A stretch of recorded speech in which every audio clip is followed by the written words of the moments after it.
క్రీస్తునందు ప్రియులు దేవుని పిల్లలుగా ఈ సాయంకాల సమయంలో దేవుని యొక్క మధురమైన మాటలు వినటానికి విచ్చేసిన ఆయన పిల్లలైన మీ అందరికీ కూడా క్రీస్తు నామములో శుభములు తెలియజేసుకుంటూ మరి ఈరోజు నా యేసును గూర్చి కొన్ని ప్రత్యేకమైన మాటలను మనం నమ్మిన మన రక్షకుడైన క్రీస్తును గూర్చిన ఉన్నతమైన కొన్ని మాటలను దేవుడు రాయించిన వేల సంవత్సరాల నాటి మాటలను మీతో పంచుకొని మీతో పాటు నేను సంతోషించాలి అనుకుంటున్నాను. ప్రియులారా, మనం మాట్లాడుకోబోతున్న యేసుక్రీస్తు అనే ఒక వ్యక్తి సాధారణమైన ఆయన కారు అని, జగద్విదితమని, ప్రపంచ ఏలికలను తలదన్నే ఒక గొప్ప సామ్రాజ్యాన్ని ప్రారంభించారు అని, ఆయన సామ్రాజ్యం అంతము లేనిదిగా ఉంటుంది అని, సూర్యుడున్నంత వరకు, ఈ విశ్వం ఉన్నంత వరకు ఆయన పాలన కొనసాగుతుంది అని నమ్మే కోట్లాది మంది అత్యధిక క్రైస్తవ జనాంగంలో మనం కూడా ఉండటం అనేది నిజంగా ఆశీర్వాదకరం. ప్రియులారా, యేసు అన్న నామములో ఎంత గొప్ప రక్షణ ఉందో, ఎంత గొప్ప ఆధిక్యత ఉందో నిజంగా దేవుడు ప్రవక్తల ద్వారా పలికించిన అవే మాటలు ఆయన రాక తదనంతరం కూడా సర్వసత్యములో పరిశుద్ధాత్మ దేవుని ద్వారా పలికించిన మాటలు అని అనేక సార్లు మనం బైబిల్లో చదువుకున్నాం. అయితే యేసుక్రీస్తు వారిని గురించి మనం మాట్లాడుకునేటప్పుడు ఆయనకి ఒకవేళ మనం జేజేలు కొట్టాలి అంటే, స్తోత్రాలు చెప్పాలి అంటే, మన హర్షధ్వానాలు తెలియజేయాలి అంటే, ఆయన సాధించిన ఎన్నో ఘన విజయాలు భూమి మీద అడుగుపెట్టిన నాటి నుండి ఈ లోకాన్ని విడిచినంత వరకు శరీరంలో ఆయన చేసిన గాథలు, భూమి మీద జరిగించిన ఎన్నో యథార్థ సంఘటనలు నేటికి చరిత్రలో చెరగని మరి శిలాక్షరాలుగా ఉన్నాయి అని ఖచ్చితంగా మనం అందరం ఒప్పుకొని తీరాలి. అందుకే ఎవరు ఎన్ని మాట్లాడుతున్నా ఆయనపై, ఎవరు ఎన్ని అపవాదులు వేస్తున్నా ఆయనపై, నిజంగా ఆయనకున్న ఖ్యాతి, కీర్తి ఇసుమంత కూడా తగ్గకపోవటం అనేది చాలా గొప్ప విషయం. సర్వసాధారణంగా లోకంలో ఎవరిని గూర్చైనా చెడు మాట్లాడితే వెంటనే మనుష్యులు ఆ చెడును బట్టి ఆయనకు దూరం అవటం, నిజానిజాలు తెలియకుండా అపార్థం చేసుకోవటం, ఇవన్నీ కూడా జరుగుతూ ఉంటాయి. కానీ యేసును గూర్చి ఆయన బ్రతికున్నప్పటి నుండి, అనగా నేటికి 2000 సంవత్సరాల నాటి నుండి ఆయనపై ఇన్ని అపవాదులు ఆయన కిట్టని వాళ్ళు, ఆయన యొక్క మాటలను అంగీకరించిన వాళ్ళు నేటికి బురద జల్లుతున్న, నిజంగా ఆయన యొక్క గ్రాఫ్ అంటారు దాన్ని. గ్రాఫ్ అంటే నానాటికి ప్రజల మధ్య ఆయన కోసం పెరుగుతున్న ఆదరణ, ప్రజాదరణ అంటారు. అది నిజంగా తగ్గకపోవటం అనేది ఎంత ఆశ్చర్యం. ప్రియులారా, నేడున్న ప్రస్తుత పరిస్థితులను గూర్చి మనం ఆలోచించగలిగితే,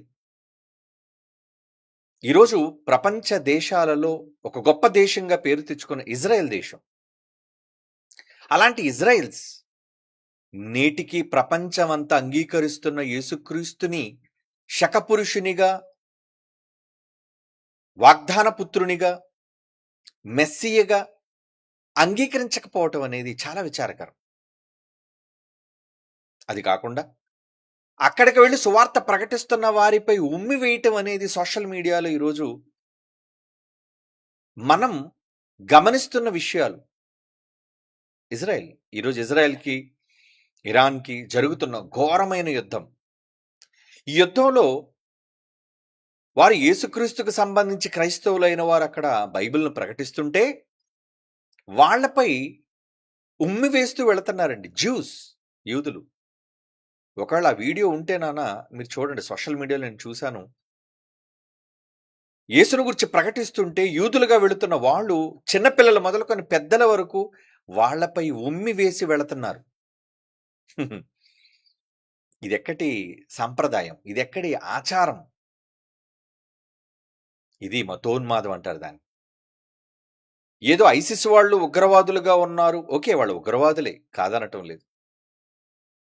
నరహంతకులుగా ఉండి దేశాల మధ్య యుద్ధోన్మాదాన్ని రెచ్చగొడుతున్న ఎంతో మంది తీవ్రవాద సంస్థలున్నాయి. వాళ్ళు తీవ్రవాదులుగా పరిగణిస్తున్నారు. ఓకే, అంగీకరిద్దాం. కానీ దేవుని పేరట సమాజానికి మంచి నేర్పించడానికి వచ్చిన వానిపై ఆ రోజున్న సమాజం ఉమ్మి వేసింది యేసుక్రీస్తు వారిపై. మర్చిపోకండి, ఆయనపై ఉమ్ము వేశారని బైబిల్లో ఉంది కదా. ఉమ్ము వేసి ఆయన అవమానించారు. అది 2000 సంవత్సరాల క్రితం మాట. 2000 సంవత్సరాలు గడిచినా ఈరోజు ప్రస్తుత ట్రెండ్ 2026. ఇప్పుడు కూడా మరి ఇజ్రాయెల్ దేశంలో క్రీస్తును ప్రకటిస్తున్న వాళ్ళపై ఉమ్మి వేసుకుంటూ వెళుతున్నారు అంటే ఎంత దారుణమైన పరిస్థితిలో ఉన్న వీళ్ళు అమాయకునిపై, మంచి వానిపై, ఏ కీడు చెయ్యని వానిపై, తనను కొట్టినా తిరిగి శపించని వానిపై ఉమ్ము వేయగలుగుతున్నారు అంటే ఎవరు మతోన్మాదులు మీరు చెప్పండి. ఏదో ఇజ్రాయేలీలు కాబట్టి దేవుని చేత ఆశీర్వదింపబడిన వాళ్ళంటే నమ్మిన వాళ్ళు. పౌలు ఇశ్రాయేలీయుడే, మంచివాడు, నమ్మినవాడు. పేతురు ఇశ్రాయేలీయుడే, మంచివాడు, నమ్మినవాడు. మొదటి శతాబ్దపు పెంతెకోస్తు పండుగ దినాన మారిన 3000 మంది క్రైస్తవులు యూదులే, మంచివాళ్ళు, తమ బ్రతుకులను మార్చుకున్న వాళ్ళు. కానీ నేటికి మారని ఇజ్రాయెల్ దేశంలో యూదులైన వాళ్ళు ఉన్నారు. నేటికి వాళ్ళు క్రీస్తుని అంగీకరించటం లేదు. వాళ్ళు ఉమ్మి వేస్తున్నారు అంటే ఎవరు వాళ్ళు చెప్పండి. ఏమండి, తిరిగి కొట్టని వాడిని కొట్టేవాడు బలవంతుడు అంటారా? తిరిగి శపించలేని వాడు, ప్రేమించే వానిపై కూడా దాడి చేసే వాళ్ళని ఏమంటారు? మతోన్మాదులు. అవునండి, ఈరోజు క్రైస్తవులు సువార్త ప్రకటిస్తుంటే వాళ్ళు చెంపల మీద కొడుతున్నా తలదించుకుంటూ వెళ్ళిపోతున్నారే. ఇప్పుడు ఎవరు మతోన్మాదులు చెప్పండి? మతం మారుస్తున్నారని చెబుతున్న వీళ్ళ, ఏమండి, దాడికి గురై కూడా తలదించుకొని వస్తున్న వాళ్ళ, ఎవరు మతోన్మాదులు? ప్రియులారా, ఈరోజు మంచికి చెడుకి తేడా తెలియని సమాజంగా మారిపోయింది ఈరోజు. కనుక యేసుక్రీస్తు వారు ఆ రోజు భూమి మీదకి రావడానికి గల ప్రధాన కారణం తండ్రి చేత పంపబడ్డాడు ఆయన. నేను తండ్రి చేత పంపబడిన వాడును, మీ నిమిత్తమే వచ్చాను. మొదట ఎవరి కోసం వచ్చానని చెప్పాడండి ఆయన మత్తయి సువార్త 10వ అధ్యాయంలో. నశించు ఇశ్రాయేలు యొద్దకు, గొర్రెల యొద్దకు నేను పంపబడ్డాను. నశించిన గొర్రెల యొద్దకు నేను పంపబడ్డాను. ఎవరా గొర్రెలు? ఫస్ట్ జ్యూస్, ఇజ్రాయలైట్స్ అంటారు వాళ్ళని. వాళ్ళ దగ్గరకు ఆయన వెళ్ళాడు, కానీ వాళ్ళు స్వీకరించారా? స్వజనులే అని చంపేశారు. స్వజనులే, సొంత ప్రజలే, రక్త సంబంధీకులే ఏమండి ఆయన తృణీకరించారు. అది నాడున్న సమాజం. అదే సంతతులకు చెందుతున్న ఈ రోజు కూడా ఆయన అంగీకరించకుండా, కనీసం ఆయన చెప్పిన మంచిని కూడా స్వీకరించలేని దారుణమైన పరిస్థితుల్లోనికి ఈ రోజున్న ఇశ్రాయేల్స్ కూడా వెళ్ళిపోయారండి. కనుక ఒకరినొకరు మతోన్మాదంతో యుద్ధాలు చేసుకొని సామాన్య ప్రజానీకాన్ని కూడా ఎంతో ఇబ్బందులకు గురి చేస్తున్న వైనం పరిస్థితులు ఈరోజు మనం చూస్తున్నాం. ప్రపంచ దేశాలు. నిజానికి ఆయన వచ్చింది దేనికి? మతస్థాపన కోసమా? కాదండి. ఆయన రావడం వెనక ఎన్నో బలమైన కారణాలు ఉన్నాయి, బలీయమైన కారణాలు. మనుష్యుల క్షేమం కోసం, మనుష్యుల పాప పరిహారం కోసం, మనుష్యులను తండ్రి యొద్దకు నడిపించటం కోసం, భూమి మీద ఉన్న సర్వ మానవాళికి పరలోక రాజ్య ప్రాప్తిని అనుగ్రహించటం కోసం ఆయన వచ్చాడు. కానీ అంగీకరిస్తుందా? ఈ లోకం ఆయన అంగీకరిస్తుందా? చంపేవాళ్ళని, హతమార్చిన వాళ్ళని హీరోలు అంటుంది. ఏమండి, కానీ ప్రాణం పెట్టిన వాళ్ళని, కాపాడిన వాళ్ళని, క్షమించిన వాళ్ళని అసమర్థులు అనుకుంటుంది, చేతకాని వాళ్ళు అనుకుంటుంది. అంటే లోకానికి ఎంత వెర్రి పట్టిందో ఆలోచించండి ప్రియులారా. లోకం ఎంత దారుణంగా దిగజారిపోతుందో ఆలోచించండి. దిగజారుతుంది లోకం. అవును, దిగజారుతుంది. యేసుక్రీస్తు వారు భూమి మీదకి రావడానికి గల ప్రధాన కారణం మనుష్యులను పాప కోపములో పడిపోయిన వారిని లేవనెత్తడానికి ఆయన వచ్చాడు.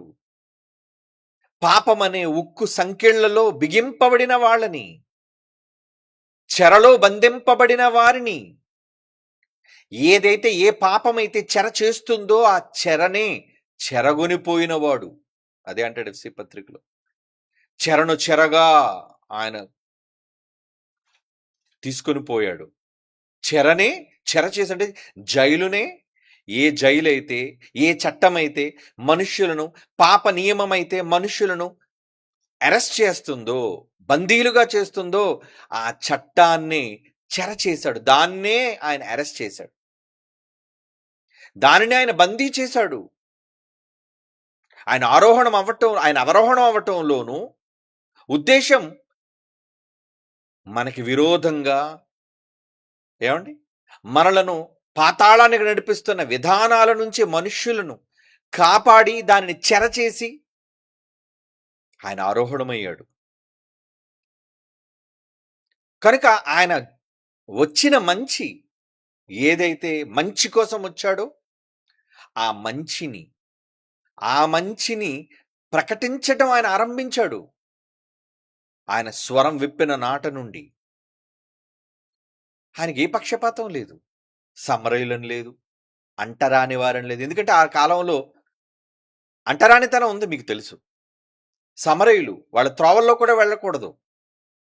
కానీ ఆయన రోగగ్రస్తులైన కుష్టివారిని సైతం వాళ్ళ దగ్గరకు వెళ్ళి ముట్టుకొని శుద్ధులుగా చేయటం కోసం ఆయన చేయి చాపిన విధానం.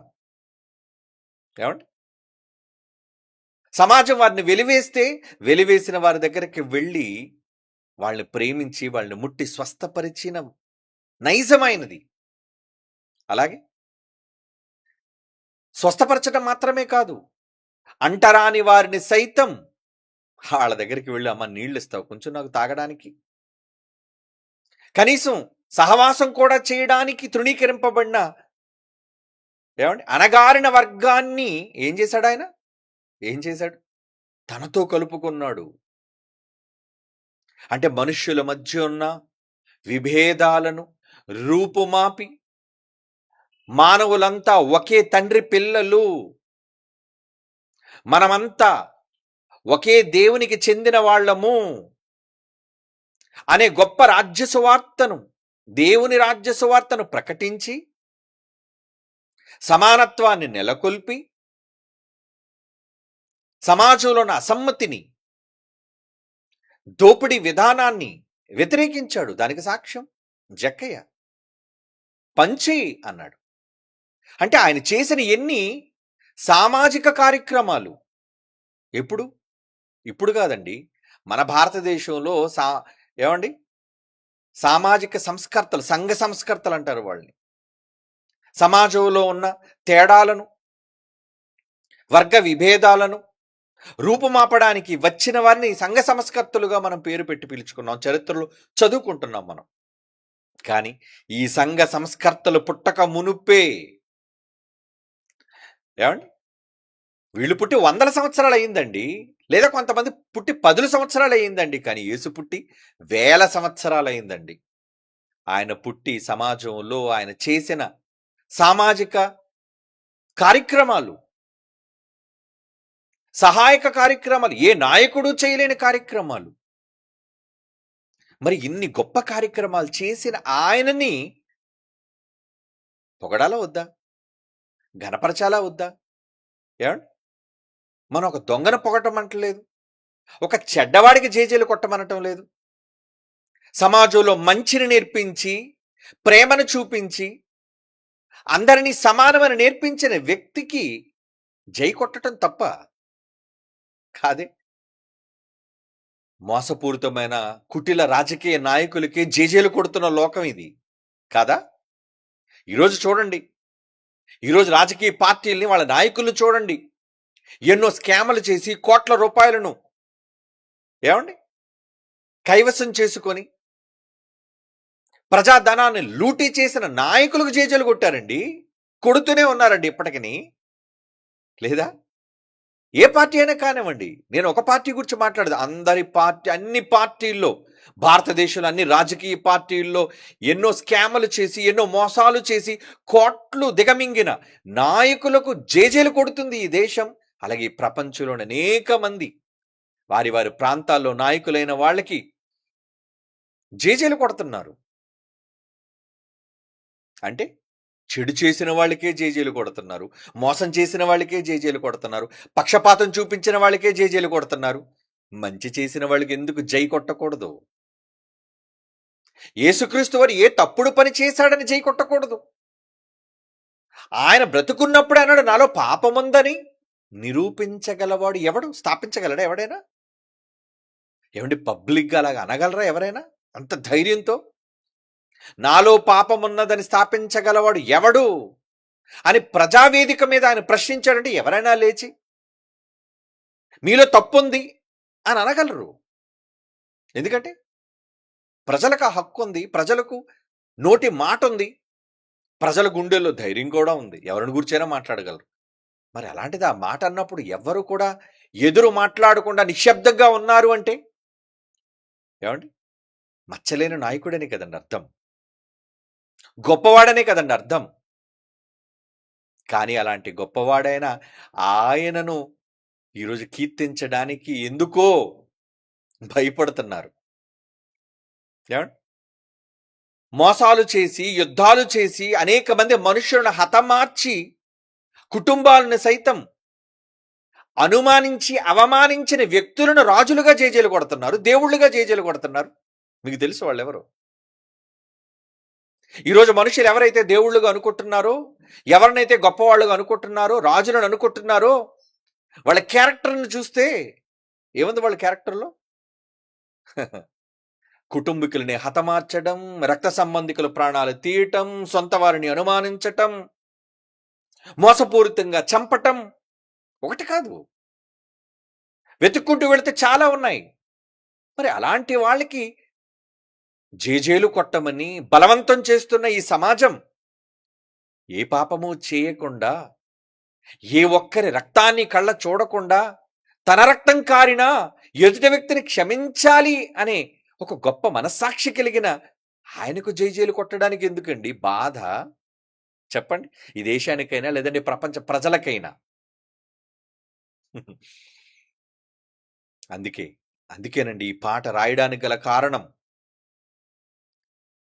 నిజంగా క్రైస్తవులందరికీ కూడా ఈ పాట ఉత్తేజం కావాలి అని అనుకుంటున్నానండి. ఇందులో డినామినేషన్ పరమైన భేదాలు లేకుండా, సంఘాలు సంస్థలు భేదాలు చూపించకుండా యేసుకు జై కొట్టాలి ఎవరైనా అనేటట్లుగా ఉండాలనేనండి నా ఆశ. కారణం, ఇది ఒకనాటి నా తండ్రి ఆశ, పరలోకపు తండ్రి ఆశ. ఏమండి, చూద్దాం బైబిల్లో ఎందుకు ఆయనకు జై కొట్టాలి, ఆయన చేసిన కార్యక్రమాలు, ఉత్తమమైన కార్యక్రమాలు ఏంటి అని మనం చూడగలిగితే, లిఖించబడిన బైబిల్లోని చరిత్రను మనం చూద్దాం. ప్రకటన గ్రంథం 1వ అధ్యాయం 6వ వచనం. ప్రకటన గ్రంథం ఏమండి 1వ అధ్యాయం 6వ వచనం అండి. ఏముంది అక్కడ? మనలను ప్రేమించుచు తన రక్తము వలన మన పాపముల నుండి మనలను విడిపించిన వానికి. ఎవరు విడిపించారు? మీ పాపాలకు పరిహారం అనుగ్రహించి మనలను పాపపు సంకెళ్ళ నుంచి విడిపించి, మన నిమిత్తం మనం చావవలసిన వాళ్ళై ఉండగా తన రక్తాన్ని ఇచ్చి మనలను బ్రతికించి ఆయన చనిపోయి, ఏమండి, తన రక్తం వల్ల మన పాపముల నుండి మనలను విడిపించిన వానికి, యేసుకు మహిమ ప్రభావము యుగ యుగములు కలుగునుగా కన్నాడు. చూడండి, యుగాలు అంటున్నాడు. చూడండి, యుగాలు. ఒక యుగం అనేది సుమారు 1000 సంవత్సరాలు అన్నది లెక్క అనుకుంటే రఫ్గా, ఒక యుగం అంటే 1000 సంవత్సరాలను లెక్కగడితే ఈ రోజుకి 2 యుగాలు యేసుక్రీస్తు వారు భూమి మీదికి వచ్చి 2000 ఇయర్స్ దాటి నిండుకొని 3rd యుగంలోనికి వచ్చాం మనం. ఇప్పుడు 2024. మొదటి 1000 సంవత్సరాలు అంటే ఒక యుగం అయిపోయింది. తర్వాత 1000 సంవత్సరాలు రెండో యుగం అయిపోయింది. ఇప్పుడు 3వ యుగంలోనికి వచ్చాం, 3వ 1000లోనికి ప్రవేశించాం మనం. ఎన్ని యుగాలైనా అంటున్నాడు. చూడండి, యుగ యుగములు మహిమ ప్రభావం ఏమండి కలుగునుగాక. ఆమేన్. ఎందుకు? ఎందుకు ఆయనకి మనం మహిమ ప్రభావములు కలుగజేయాలట యుగయుగములు? ఆయన మనలను తన తండ్రి యొగు దేవునికి ఒక రాజ్యముగాను యాజకులుగా చేశారట మనల్ని. మనలందరిని ఎలా చేశారండి? రాజ్యం. పిలాతుతో చెప్పాడు, నా రాజ్యం అంటే ఇలాంటిది కాదు.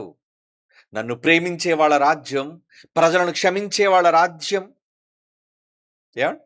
నిజంగా ప్రేమించి క్షమించే వాళ్ళుగా ఉండాలి, పగ తీర్చే వాళ్ళుగా ఉండకూడదు.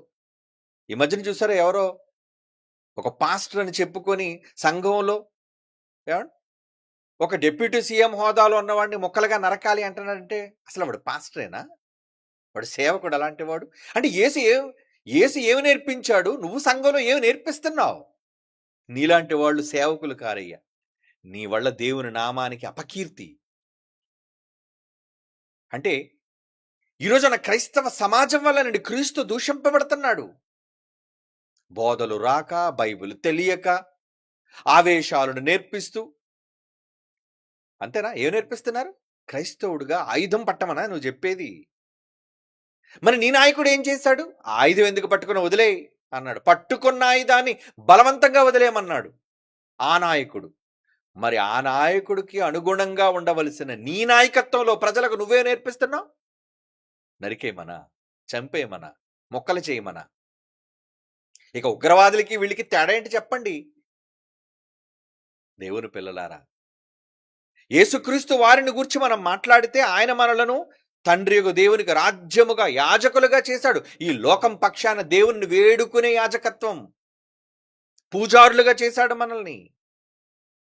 పూజారులు అనగానే ఎవరో కొంతమందికి పుట్టుకతో వచ్చే ఏమంటారు దాన్ని, యాజకత్వం అనుకునే వాళ్ళు లోకంలో చాలా మంది ఉన్నారు. కానీ యేసుక్రీస్తు రక్తాన్ని బట్టో శరీరాన్ని బట్టో ఎవరిని యాజకులుగా చేయాలని అనుకోలేదు. ఎవరైతే తన ధర్మంలో తన మార్గంలో నడుస్తారో వాళ్ళందరినీ కూడా యాజకులుగా చేయాలి అనుకున్నాడు, చేశాడు. ఎవరైతే యథార్థంగా నమ్ముతున్నారో, ఒక పౌలు ఒక యాజకుడు, ఒక స్టెఫెను ఒక యాజకుడు, అపోస్తలుల యాజకులు, మొదటి శతాబ్దపు క్రైస్తవుల యాజకులు, రాజులు వాళ్లే, యాజకులు వాళ్లే. అలా చేశాడండి ఆయన, అలా తీర్చిదిద్దాడండి ఆయన. అంటే ఎంత తేడా! కనుక ఆయనకు మహిమ ప్రభావములు యుగ యుగములు కలగాలి. మొదటి శతాబ్దంలో జైలు కొడితే ఎలా? ఈ యుగంలో కూడా జై కొట్టాలి కదా. ఏమండి? ఎందుకంటే ఆయన ఏం చేయడానికి వచ్చాడు? ఆయన అవతరణ. యేసుక్రీస్తు గారి యొక్క అవతరణ అంటే పైనున్న లోకం నుంచి భూమి మీద ఉన్న దిగువ లోకానికి ఆయన దిగి వచ్చాడు. అది అవరోహణం. అవతరణ అంటున్నారు దాన్ని. అంటే అవతరణ అంటే పైనుంచి క్రిందకి దిగడం. పరలోకం నుంచి భూమి మీదకి దిగి వచ్చాడు. ఎలా దిగి వచ్చాడు? ఫిలిప్పీ పత్రిక 2వ అధ్యాయం 5వ వచనం చదివితే ఎంతగా తగ్గించుకొని వచ్చాడు అనేది మనకు అర్థమైపోద్ది. ఆయన మనుష్యుడుగా పుట్టి, పేదవానిగా జన్మించి, తన విప్లవాన్ని పేదవాళ్లతో ఆరంభించి ప్రజల హృదయాలను కొల్లగొట్టిన ఒక మంచి సేవకుడు, మంచి నాయకుడు. హెబ్రీయులకు రాసిన పత్రిక 13వ అధ్యాయం 12వ వచనం. హెబ్రీయులకు రాసిన పత్రిక 13వ అధ్యాయం 12వ వచనం. కావున యేసు కూడా తన స్వరక్తము చేత ప్రజలను పరిశుద్ధపరచుటకి గవిని వెలుపట శ్రమ పొందెను. ఆయన సిలువును ఎక్కడానికి గల కారణం ఏమంటున్నాడు? యేసు కూడా తన స్వరక్తము చేత, ఎవరినో చంపేసి కాదు, ఎవరినో బలిచ్చేసి కాదు, తన సొంత రక్తము చేత ప్రజలను పరిశుద్ధపరచుటకై, ప్రజలను కాపాడటం కోసం ఏం చేశాడటండి ఆయన? గవిని వెలుపట ఊరవతల చచ్చిపోయాడండి ఆయన. బలవంతంగా ప్రజలందరూ ఆయన కొట్టుకొని తీసుకుని వెళ్ళి సిలువ అతన్ని భుజాల మీద వేసి గొలుగొతా కొండ వరకు ఆయన్ని అవమానించుకుంటూ ప్రజల మధ్య ప్రదర్శించుకొని తీసుకువెళ్ళి అక్కడ కదండి ఆయన సిలువ వేసి చంపేశారు. గవిని వెలుపట అంటున్నాడు చూడండి. ఊరు బయట వెలుపట శ్రమ పొందెను. శ్రమ, కష్టం, బాధ అనుభవించాడు. అవును, అందుకోసమే కదా. అందుకోసమే దేవుడు ఏమనుకున్నాడు? అందుకోసం ఏమన్నాడు దేవుడు? తన కుమారుడు ఇక ఉన్నతమైన కార్యక్రమాన్ని చేయడానికి వచ్చాడు గనుకనే బాప్తీసం తీసుకోవడానికి మునిగిన మరుక్షణం ఆకాశం నుండి వచ్చిన ఆ శబ్దం ఏంటి? ఈయన నా ప్రియ కుమారుడు. తండ్రే సాక్ష్యం ఇచ్చాడండి కొడుకు కోసం. ఎవరి సాక్ష్యాలతో నాకు పని లేదు. సృష్టికర్తగా నేను నా కొడుకు కోసం సాక్ష్యం ఇస్తున్నాను. ఇంకా గొప్ప సాక్ష్యం ఎవరికి కావాలి చెప్పండి? ప్రకృతిలో ఇంకెవరి సాక్ష్యం యేసు ప్రభువుకి కావాలి చెప్పండి? దేనికి ఈయన నా ప్రియ కుమారుడు అన్నాడు? వచ్చిన వ్యక్తి ఎవరో కాదు, మై సన్, నా కొడుకు. మరొక దేవుడు, శరీరములో ఉన్న దేవుడు, నా కొడుకు, ఈయన నా ప్రియ కుమారుడు. అంటే పైనుంచి శబ్దం వచ్చిందంటే తండ్రి తన సందేశాన్ని పంపించాడు ప్రజలకి. అక్కడున్న ఆ గలిలయ ప్రాంతంలో ఆ రోజు ఆ సముద్రం దగ్గర, లేదంటే ఆ నది దగ్గర ఎవరైతే ఉన్నారో, ఆయన బాప్తిసం ఇచ్చి యోహాను చేతిలో బాప్తిసం పొందినప్పుడు ఆకాశము తెరవబడింది. పరిశుద్ధాత్మ దేవుడు పారాకారంలో దిగాడు ఆయన మీదికి. అప్పుడు వినబడుతున్న వాణి ఏంటది? ఇదిగో ఈయన నా ప్రియకుమారుడు, ఈయన యందు నేను ఆనందించుచున్నాను. ఒక శబ్దము ఆకాశం నుంచి వచ్చిందండి. కారణం, ఆయన చేయబోతున్న పని. ఎందుకు కుమారుడయ్యాడు చెప్పండి? ఎందుకు ప్రియకుమారుడయ్యాడు? మిగిలిన తన పిల్లలైన వాళ్ళందరి కోసం తన ప్రాణాన్ని అర్పించడానికి సిద్ధపడి భూమి మీదకి దిగిన కొడుకు. ఎవరు? ఏ కుమారుడు చెప్పండి ఉన్నత స్థాయిని వదులుకొని దిగువ స్థాయికి దిగుతాడు? ఏమండి? కానీ ఆయన వచ్చాడు. అందుకు తండ్రి సంతోషించాడు. నీ యందు నేను సంతోషిస్తున్నాను నాయన. నువ్వు సిలువను ఎక్కబోతున్నావు గనుక, నువ్వు నా కోసం అనేక మందిని క్రయధనంగా కొనబోతున్నావు గనుక, నీ రక్తం ఇచ్చి, నీ రక్తాన్నే పెట్టుబడిగా పెట్టి కొంటున్నావు నాయన. నువ్వు కొనబోతున్నావు. I'm proud of you. పిల్లలు గొప్ప పనులు చేసినప్పుడు తల్లిదండ్రులు చాలా, ఏమండి, మన పిల్లలకి ప్రైజులు వచ్చినప్పుడు కానీ, గిఫ్ట్స్ వచ్చినప్పుడు కానీ, ప్రజలు పొగిడినప్పుడు కానీ తల్లిదండ్రులు ఎంత పొంగిపోతుంటారు. దేవుడికి కూడా తన కుమారుని విషయంలో సంతోషం కలిగిందట. ఎప్పుడు? ఎందుకు కలిగింది? అనేకులు సంతోషిస్తున్నారు, నేను సంతోషిస్తున్నాను. ఎందుకంటే నేను నీ యందు సంతోషించడానికి గల కారణం, నా సంకల్పాన్ని, నా ఉద్దేశాన్ని నెరవేర్చడానికి వచ్చావయ్యా నువ్వు. అందుకు నీకు జేజేలు కొట్టిస్తాను అనుకున్నాడండి. ఏమిటి? యేసుక్రీస్తు వారు సిలువనెక్కడానికి యెరూషలేములోకి వచ్చాడండి. ఆయన ఏం పబ్లిసిటీ ఇచ్చాడా? ఆ రోజైన కరపత్రాలు ఉన్నాయి పంచడానికి. బాగా ఆలోచించండి. యెరూషలేములోకి వస్తున్నాడండి. ఎప్పుడూ ఆయన ఏమంటారు, పండక్కి ఆయన వస్తాడు యెరూషలేముకి. గతంలో 2 సార్లు పండక్కి వచ్చాడు ఆయన. అవునా కదా? యేసుప్రభు సువార్తలో మనకు తెలుసు. ఇన్నిసార్లు పండక్కి వచ్చినప్పుడు ఎప్పుడు కూడా ఆయన మాటలు వినడానికి వచ్చిన జనం 3వసారి ఆయన పండక్కి వచ్చేసరికి, ఏమండి, అప్పుడు ఎలా స్వాగతించారట ఆయన. నిజంగా అదేనండి ఆ పాటలో నేను చూపించింది. చదువుదా ఆ మాటలు ఎంత అద్భుతంగా ఉన్నాయండి ఆ మాటలు. చదువుదా నిజంగా. యోహాను సువార్త 12వ అధ్యాయం 12వ వచనం చూడండి ప్రియులారా. యోహాను సువార్త 12వ అధ్యాయం 12వ వచనం. మరునాడు ఆ పండుగకు వచ్చిన బహుజన సమూహం యేసు యెరూషలేమునకు వచ్చుచున్నాడని విని, అంటే కేవలం మౌత్ పబ్లిసిటీ అంటారు దాన్ని. మౌత్ పబ్లిసిటీ అంటే తెలుసు కదా మీకు. ఒకరితోనొకరు చెప్పుకోడు, అరే యేసన్న ఆయన వస్తున్నాడట్రా, యేసన్న ఆయన వస్తున్నాడట, యేసన్న వస్తున్నాడు, యేసు అనే వ్యక్తి యెరూషలేముకు వస్తున్నాడట. ఎప్పుడో పోయిన సంవత్సరం ఆయన వచ్చాడు పండక్కి, మరలా ఇప్పుడు వస్తున్నాడు. అవునా, చూద్దాం అంటే చూడాలి అనే ఒక ఆసక్తి ప్రజలలో ఉంది. అందుకే కదండి, లేదా పుట్టోడైనా జక్కయ్య మేడి చెట్టు ఎందుకు ఎక్కాడు చెప్పండి? అంటే ప్రజలకి ఆయన మీద ఒక ఇష్టం. ఎందుకు? ఒక నాయకుడు గనుక. మంచి చేసిన వాడిని చూడాలనుకున్నారు కదండి. ఈరోజు జగన్ వెళుతున్నాడు ఎక్కడికైనండి, ఏంటండి జనం అలా పోటెత్తుతుంటారు? ఓ రోడ్లు నిండిపోతున్నాయి, వీధులు నిండిపోతున్నాయి, విపరీతమైన జనం. ఎందుకు? ఒక వ్యక్తిని చూడడానికి ప్రజలు వస్తారు? అతని మీద అభిమానం ఉంటేనే గాని. కొంతమంది రాజకీయ నాయకులు ఉండాలండి, డబ్బులు ఇచ్చి జనాలు రప్పించుకునేవాళ్ళు. అది గొప్పతనం కాదు, అది నాయకత్వం కాదు, అది మూర్ఖత్వం అంటారు దాన్ని. నువ్వు జనాలు రప్పించుకొని జేజేలు కొట్టించుకోవడం గొప్ప కాదు. ఏమంటే ఈరోజు ఒక రాజకీయ పార్టీ మీటింగ్ జరిగిందంటే ప్రతి చోటకి కూడా వీళ్ళు కింద ఉన్న నాయకులందరూ కూడా, కేడర్లో ఉన్న నాయకులందరూ ఏం చేస్తారో తెలుసండి? అరే మీ గ్రామానికి ఒక టెంపో పంపిస్తున్నాం, ఇదిగో మీ ఊరికి ఒక లారీ పంపిస్తున్నాం, ఎక్కించుకొచ్చే జనాల్ని ఎంతమందిని ఎక్కిసి వీళ్ళందరికీ ఆ లారీ ఎక్కించేవాడు అందరికీ ఒక నాయకుడు ఉంటాడు. ఒరే నీకు ఎంత డబ్బులు అప్ప చెప్తున్నాను, ఇగో వచ్చిన వాళ్ళందరికీ పులిహోర పొట్టలం, వచ్చిన వాళ్ళందరికీ ఒక చీర, ఏమండి, లేదంటే ఒక మందు సీసా, మీకు తెలుసు నేను చెప్తుంది నిజమో కాదు. ఎలా ఆశలు చూపించి ఒక రాజకీయ పార్టీ మీటింగ్‌కి జనాలు కోకొల్లలుగా రప్పించేవాళ్ళు ఉన్నారండి. అదే నాయకత్వం. ఈ మధ్య కాలంలో తమిళనాడులో విజయ్ విజయ్ దళపతో ఏంటో తెలీదు. విజయ్ అనుకుంటున్నాను. విజయ్ తెలుసు నాకు ఆ పేరు. ఆ విజయ్ అన్న పేరు నిజంగా ఏంటండి, అంటే ఒక సినిమా నటుడుగా ఉండి ప్రజలను చూడ్డానికి వస్తున్నాడనేసరికి తొక్కిసలాటలో చచ్చిపోయారండి చాలామంది. తొక్కిసలాట. ఇటు చూడ్డానికా? తెర మీద చూస్తున్నావు కదా! నో. నాయకుడు ప్రత్యక్షంగా వస్తున్నాడు, మేము చూడాలా ఆయన్ని. ఆసక్తండి. ఎవరు ఆపగలరు ప్రజల్ని? ప్రజల్ని ఎవరండి ఆపగలరు? వస్తున్నాడన్న సమాచారం తెలిస్తే చాలు ప్రజలు పోటెత్తడం అంటారు దాన్ని. వాళ్ళకి వాళ్ళుగా ఇష్టంతో రావటం, నువ్వు బలవంతంగా రప్పించడం కాదు. నిజంగా నువ్వు నాయకుడు అయితే నేను పలానా ఊరు వస్తున్నానని చెప్పు చూడు. ఎవ్వరికి నయా పైసా ఇవ్వకుండా నీకు నిజంగా జనసందోహం వచ్చిందంటే నువ్వు నాయకుడివి.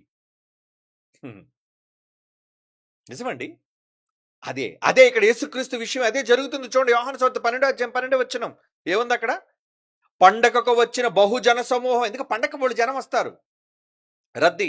యేసు యెరూషలేమునకు వచ్చుచున్నాడని విని వాళ్ళు ఏం చేశారు చూడండి. శిష్యులు ఎవరితో చెప్పలేదు, ఇదిగో మేమంతా మట్టలు సప్లై చేస్తున్నాం, ఖర్జూరపు మట్టలు. అక్కడ బాగా దొరికే ఖర్జూరమే కదండి.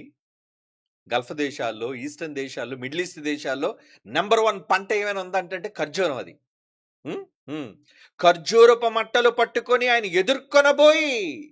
ఎదుర్కొన్నారట. యేసుప్రభు ఎంటర్ అవుతున్నాడట ఊర్లోకి, యెరూషలేములోకి, సిటీలోకి వస్తుంటే జయము ప్రభు పేరట వచ్చుచున్న ఇశ్రాయేలు రాజు స్తుతింపబడును గాక అని కేకలు వేసిరి. ఆహా, ఎవరండి వీళ్ళకి స్లోగన్లు నేర్పించారు?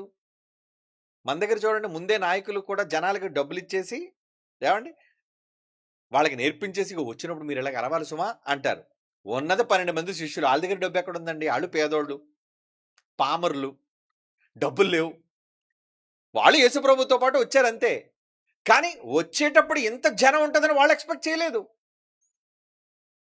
కానీ ఏ పండగకు జరగనిది, ఏమండి ఏ పండగకు జరగనిది జయము ప్రభు పేరట వచ్చుచున్న ఇశ్రాయేలు రాజు స్తుతింపబడును గాకని కేకలు వేసిరి. కేకలటండి, కేకలు అల్లరి.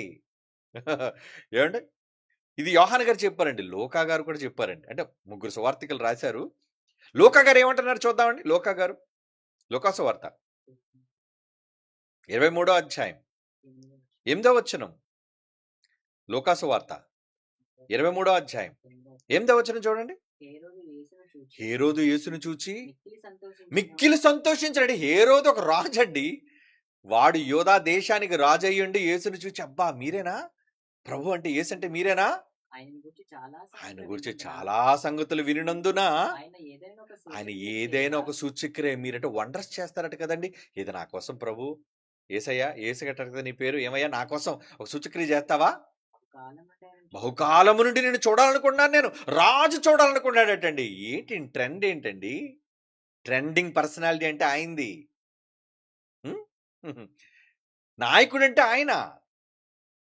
ఒక రాజు సైతం ఎదురు చూడాలి అనుకుంటున్నాడు, అతను చూడాలి అనుకుంటున్నాడు, కలవాలి అనుకుంటున్నాడు. అంటే ఏంటి ఆయనకున్న ఫాలోయింగ్? ప్రజాదరణ అండి. కనుక కేకలు వేశారట. హేరోదుతో సైతం ఎదురు చూశాడు. అలాంటిది ప్రజలు, రాజు ఎదురు చూస్తున్నప్పుడు ఆ దేశంలో ప్రజలు ఎదురు చూడరా? ఇంకెంత ఫేమస్ ఆయన ప్రజల మధ్య. ఏమండి మత్తయి సువార్త 21వ అధ్యాయం 9వ వచనం. మత్తయి సువార్త 21వ అధ్యాయం 9వ వచనం. జన సమూహములో ఆయనకు ముందు వెళ్ళుచుండిన వారు వెనక వచ్చుచుండిన వారును దావీదు కుమారునికి జయము. దేనికి జయం? ఏమంటే జయం అని ఎప్పుడు అంటారు చెప్పండి? జయం అని ఎప్పుడు అంటారు? ఏమంటే చంపేసి ఓడించేసి గెలుపు వచ్చేస్తే జయం అంటారు. ఈయన ఏం చేశాడని జయం? ఏం సాధించాడని ప్రజలు జైలు కొడుతున్నారు చెప్పండి? ఏమండి అప్పటి వరకు ఆయన చేసిన నీతి కార్యక్రమాలు చాలవా జై కొట్టడానికి? పేదవాళ్ళకి అన్నం పెట్టడం చాలదా? జై కొట్టడానికి ఏమంటే అంటరాని వాళ్ళు ముట్టుకోవడం సరిపోదా? ఏమండి జై కొట్టడానికి అందరినీ తనవారిగా అనుకోవడం చాలదా? ఏం చెప్పాలి ఆయన గురించి? ఒకటా రెండా? ఆయన చేసిన కార్యక్రమాలు ఎన్నన్ని కావండి, చాలా చేశాడు ఆయన. అలా చాలా చేసినందుకు ప్రజలు ఆదరించి గుండెల్లో పెట్టుకున్నారు ఆయన్ని. ప్రజలు గుండెల్లో పెట్టుకున్నారు. పెట్టుకొని ఏమన్నారు? దావీదు కుమారునికి జయము, ప్రభు పేరట వచ్చువాడు స్తుతింపబడునుగాక, సర్వోన్నతమైన స్థలములలో జయము అని కేకలు వేయుచుండిరి. ఏం కేకలేస్తున్నారటండి? సర్వోన్నతమైన స్థలములలో కూడా నీకే జయమయ్యా. అంటే ఇక్కడ, అక్కడ అని లేదు. ఎనీవేర్, ఎక్కడైనా నువ్వు జయం పొందినవాడు, జయం పొందినవాడు, జయం పొందినవాడు. ఇది భూమి మీదన కేకలైతే, ఎవరి కొరకైతే భూమి మీదకి వచ్చి తన ప్రాణం పెట్టి రక్తాన్ని చివరి రక్తపు బొట్టు వరకు కార్చాడో, కార్చిన తరువాత ఏమండి, ప్రకటన గ్రంథంలో రాయబడిన మాటలు ఎంత అద్భుతంగా ఉంటాయంటే, 5వ అధ్యాయం అండి. ప్రకటన గ్రంథం 5వ అధ్యాయంలో తండ్రి చేతిలో ఉన్న పుస్తకాన్ని తీసుకోవడానికి వచ్చినప్పుడు 9వ వచనం నుంచి చూడండి, ఆయన గూర్చి ఎందుకు జేజేలు కొడుతున్నారు? ఏమంటే ఉన్నతమైన స్థలములలో, అంటే చివరికి అక్కడ కూడా దేవుని సముఖంలో కూడా, దేవుని సన్నిధిలో కూడా జేజేలు కొట్టించుకుంటున్నాడండి ఆయన. భూమి మీద మనుషులైనా జేజేలు కొడుతున్నారు. భూమి మీద మనుషులు ఎంతమంది అండి? అంతా కలుపుకుంటే 850 కోట్ల మంది ఆఫ్టర్ ఆల్, లేదా 900 కోట్ల మంది లోపే. మరి విశ్వంలో కోట్ల మంది దేవదూతలు ఎంతమంది ఉన్నారు? కౌంట్లెస్. ఏమండి, నంబర్, సంఖ్యను లెక్కబెట్టలేరు. అసంఖ్యాకమైన అంటారు దూతలు. ఇక పరలోకంలో కోట్ల మంది దూతలు, కోట్ల కొలదిగా ఉన్న దూతలు. వాళ్ళు ఏమంటున్నారు? పెద్దలు. 5వ అధ్యాయం 8వ వచనం అండి, ప్రకటన గ్రంథం. ఆ పెద్దలు నీవు ఆ గ్రంథమును తీసుకొని ఆ ముద్రలను విప్పుటకు నువ్వు యోగ్యుడు, అర్హత నీకుందయ్యా. ఎందుకంటే నీవు వధింపబడిన వాడవై. నీ జయానికి కారణం, నీ గొప్పతనానికి కారణం ఏంటట? నువ్వు వధింపబడ్డ, చచ్చిపోయావు. నువ్వు వధింపబడిన వాడవై నీ రక్తమిచ్చి. చూడండి, నిష్పక్షపాతమైన ఆయన విధానం చూడండి. నీ రక్తమిచ్చి ప్రతి జనం, ప్రతి వంశం, ఆయా భాషలు మాట్లాడు వారిలోను, ప్రతి ప్రజలోను, ప్రతి జనములోను దేవుని కొరకు మనుష్యులను కొని మా దేవునికి నువ్వు రాజ్యంగా చేశావయ్యా. రాజ్యముగా యాజకులుగా, ఎందరు చదువుకున్నాం కదా, రాజ్యముగా యాజకులుగా చేశావు గనుక భూలోకమందు ఏలుదురు. భూలోకమందు ఏలిక నువ్వు. మరి ఏలిక జై కొట్టాలా వద్దా? ప్రాణం పెట్టినందుకు, మనుషులను గెలిచినందుకు, మనుషులను పాతాళ నుంచి కాపాడినందుకు, స్వర్గ ప్రాప్తి కలుగజేసినందుకు జేజేలు కొట్టాలి ఆయనకి. జయం. ప్రజలు ఏమని నడిచారట? ప్రభు పేరట వచ్చుచున్న ఇశ్రాయేలు రాజు స్తుతింపబడును గాక అని కేకలు వేసి ఖర్జూరపు మట్ల చేత పట్టుకుని. ఏమండి, నిజంగా ఖర్జూరపు మట్ల పట్టుకుని అంటే ఎందుకు ఖర్జూరపు మట్ల పట్టుకున్నారు? ఏమండి, మరి ఆ రోజు వాళ్ళ దగ్గర సులువుగా దొరికినవి అవే. ఇంకేముంటే చెప్పండి, మళ్ళీ పేపర్స్ ఉన్నాయేంటి? ఒక సినిమా హీరో వచ్చారంటే వాడికి ఏం చేస్తారండి? పేపర్లన్నీ చింపి పైకి విసురుతుంటారు అభిమానులు. కానీ వాళ్ళ దేశాన్ని, మరి వాళ్ళ దేశంలో ప్రతిష్టాత్మకంగా ఉన్న ఖర్జూరపు మట్టలు, ఎందుకంటే అలాంటి ఎడారి ప్రాంతాల్లో కూడా, ఎడారి దేశాల్లో కూడా సారవంతమైన ఖర్జూరం చాలా వాల్యుబుల్ అండి. చాలా ఖరీదైనది ఖర్జూరం, మీకు తెలుసు. అలాంటి ఖర్జూరాన్ని ఇచ్చి, వాళ్ళకి శక్తినిచ్చి, బలాన్నిచ్చి, ఆరోగ్యాన్నిచ్చి, అలాంటి చెట్టు తాలూకా కొమ్మలను చేతపట్టుకొని స్వస్థత కలిగించేది ఖర్జూరపు మట్టలు, ఖర్జూరపు ఆకులు. దాని ఆకుల వలన కలిగే స్వస్థత, అబ్బో చాలా గుణాలు ఉండాలండి. ఇంకా అందులోకి మనం వెళ్ళవలసిన పని లేదు. అంటే ఒక నివాళి, ఒక ఘన స్వాగతం చెప్పడానికి కూడా ఆ గ్రీన్నెస్, ఆ పచ్చదనం. ఏమండి, చూడండి, ఎప్పుడు కూడా ఒక పచ్చదనం చూడగానే ఆహ్లాదకరంగా ఉంటుంది మనకి. అందుకే ఈ మధ్య చూడండి, ప్రతి వివాహ వేదిక ఎలా ఉంటుందండి? ఎర్రగా తెల్లగా ఉండదండి. ఈ మధ్య చూడండి, అంత బ్యాక్గ్రౌండ్ డిజైన్ చేసేటప్పుడు కూడా అన్ని ఆకులతో, పూలతో, ఎక్కువగా పచ్చదనంతో కనబడుతుంటుంది. ఎందుకంటే ఆ పచ్చదనం వాళ్ళ కళ్ళకు ఎంతో ఆహ్లాదకరం.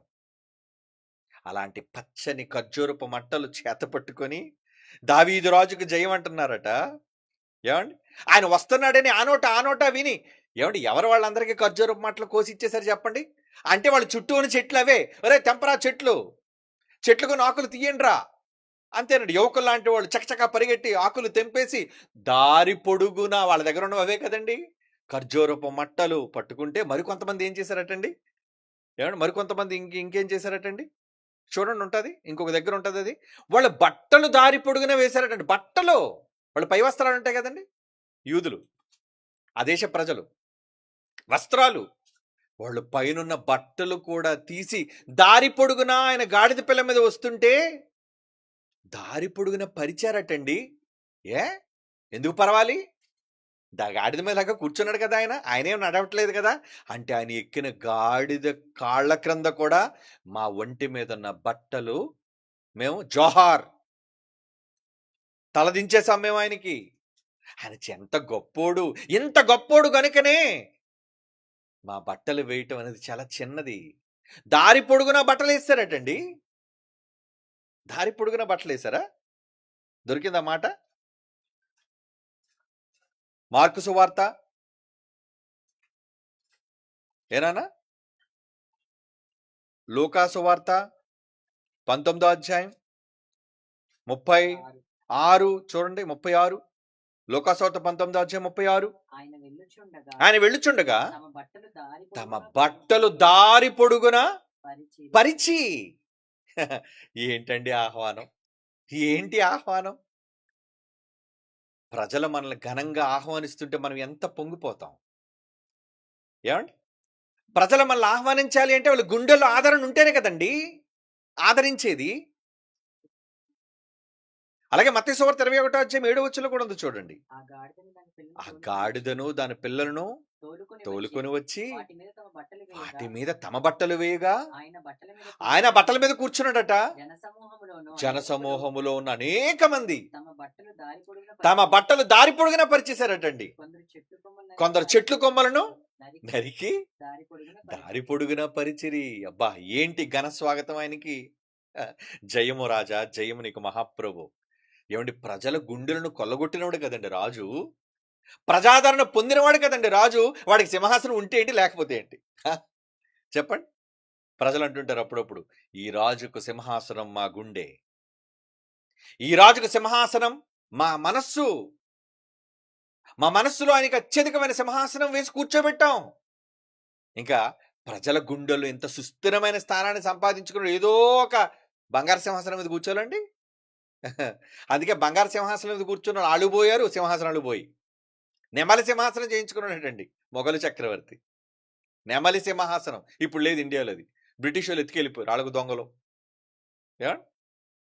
అంటే ప్రజలు కోరుకున్న సింహాసనాలు, బంగారాలు, ఖ్యాతి, ప్రఖ్యాతి ఇవన్నీ ఏమైపోయి మట్టి కలిసిపోయి ఎవడు లేడు ఇప్పుడు. వాడిని శ్లాఘించేవాడు, వాడిని కొనియాడేవాడు, వాడు పొగిడేవాడు ఎవడు లేడు. కానీ యేసు 2000 సంవత్సరాలని ఎప్పటికైనా పొగుడుతున్నారు. గొప్పడు కదండి. గొప్పడు కదా. అందుకే ప్రాణం ఇచ్చాడు గనుకనే. నిజంగా ఎంత గొప్ప మాట. ఉదయం నేను చదివించిన మాట ఒకసారి చూద్దాం. ఫిలిప్పీ పత్రిక 2వ అధ్యాయం 9వ వచనం అండి. ఫిలిప్పీ పత్రిక 2వ అధ్యాయం 9వ వచనం. అందుచేత పరలోకమందున్న వారిలో కానీ ముల్లోకాలలో ఉన్న వారితో చెప్తున్నాడు. పరలోకమందున్న వారిలో కానీ, భూమి మీద ఉన్న వారిలో కానీ, భూమి క్రింద ఉన్న వారిలో కానీ ప్రతి మోకాలు యేసునామాను వంగునట్లు మోకరెళ్ళాలటండి. ఆయన ముందు, ఆయన నామం ముందు మోకరెళ్ళాలట. ప్రతి వాని నాలుక తండ్రి అయిన దేవుని మహిమార్థమై యేసుక్రీస్తు ప్రభు అని ఒప్పుకోనున్నట్లు రాజాయన రాజు అని అనాలట. ఏమండి? యేసు రాజు, యేసు రాజు అంటే క్రీస్తు. యేసు క్రీస్తు రక్షకుడు, క్రీస్తు అయ్యాడు, అభిషక్తుడు. యేసు క్రీస్తుని ప్రభు అని ఒప్పుకొనున్నట్లు దేవుడు ఆయన అధికముగా హెచ్చించి ప్రతి నామమునకు పైనామం ఆయనకి అనుగ్రహించాడట. పైనామం. అవునా? ఏమండి ఇది చెయ్యడానికి ఆయన రాకముందే దేవుడు ప్రవక్తల గ్రంథంలో పలికించారండి. ఏం పలికించారు? యెషయా గ్రంథం 45:23 చూడండి. తన కొడుకు మీద ఎంత ప్రేమ, తన కొడుకు చేయబోయే అద్భుతం కోసం, ప్రజలందరి కోసం, తన పెట్టే ప్రాణం కోసం, చేసే త్యాగం కోసం తండ్రి ముగ్ధుడైపోయాడండి కొడుకు కోసం. ముగ్ధుడే ఏమన్నాడు? యెషయా గ్రంథం 45:23 నా ఎదుట ప్రతి మోకాలు వంగుననియు ప్రతి నాలుక నా తోడని ప్రమాణం చేయననియు నేను నా పేరట ప్రమాణము చేసి ఉన్నాను.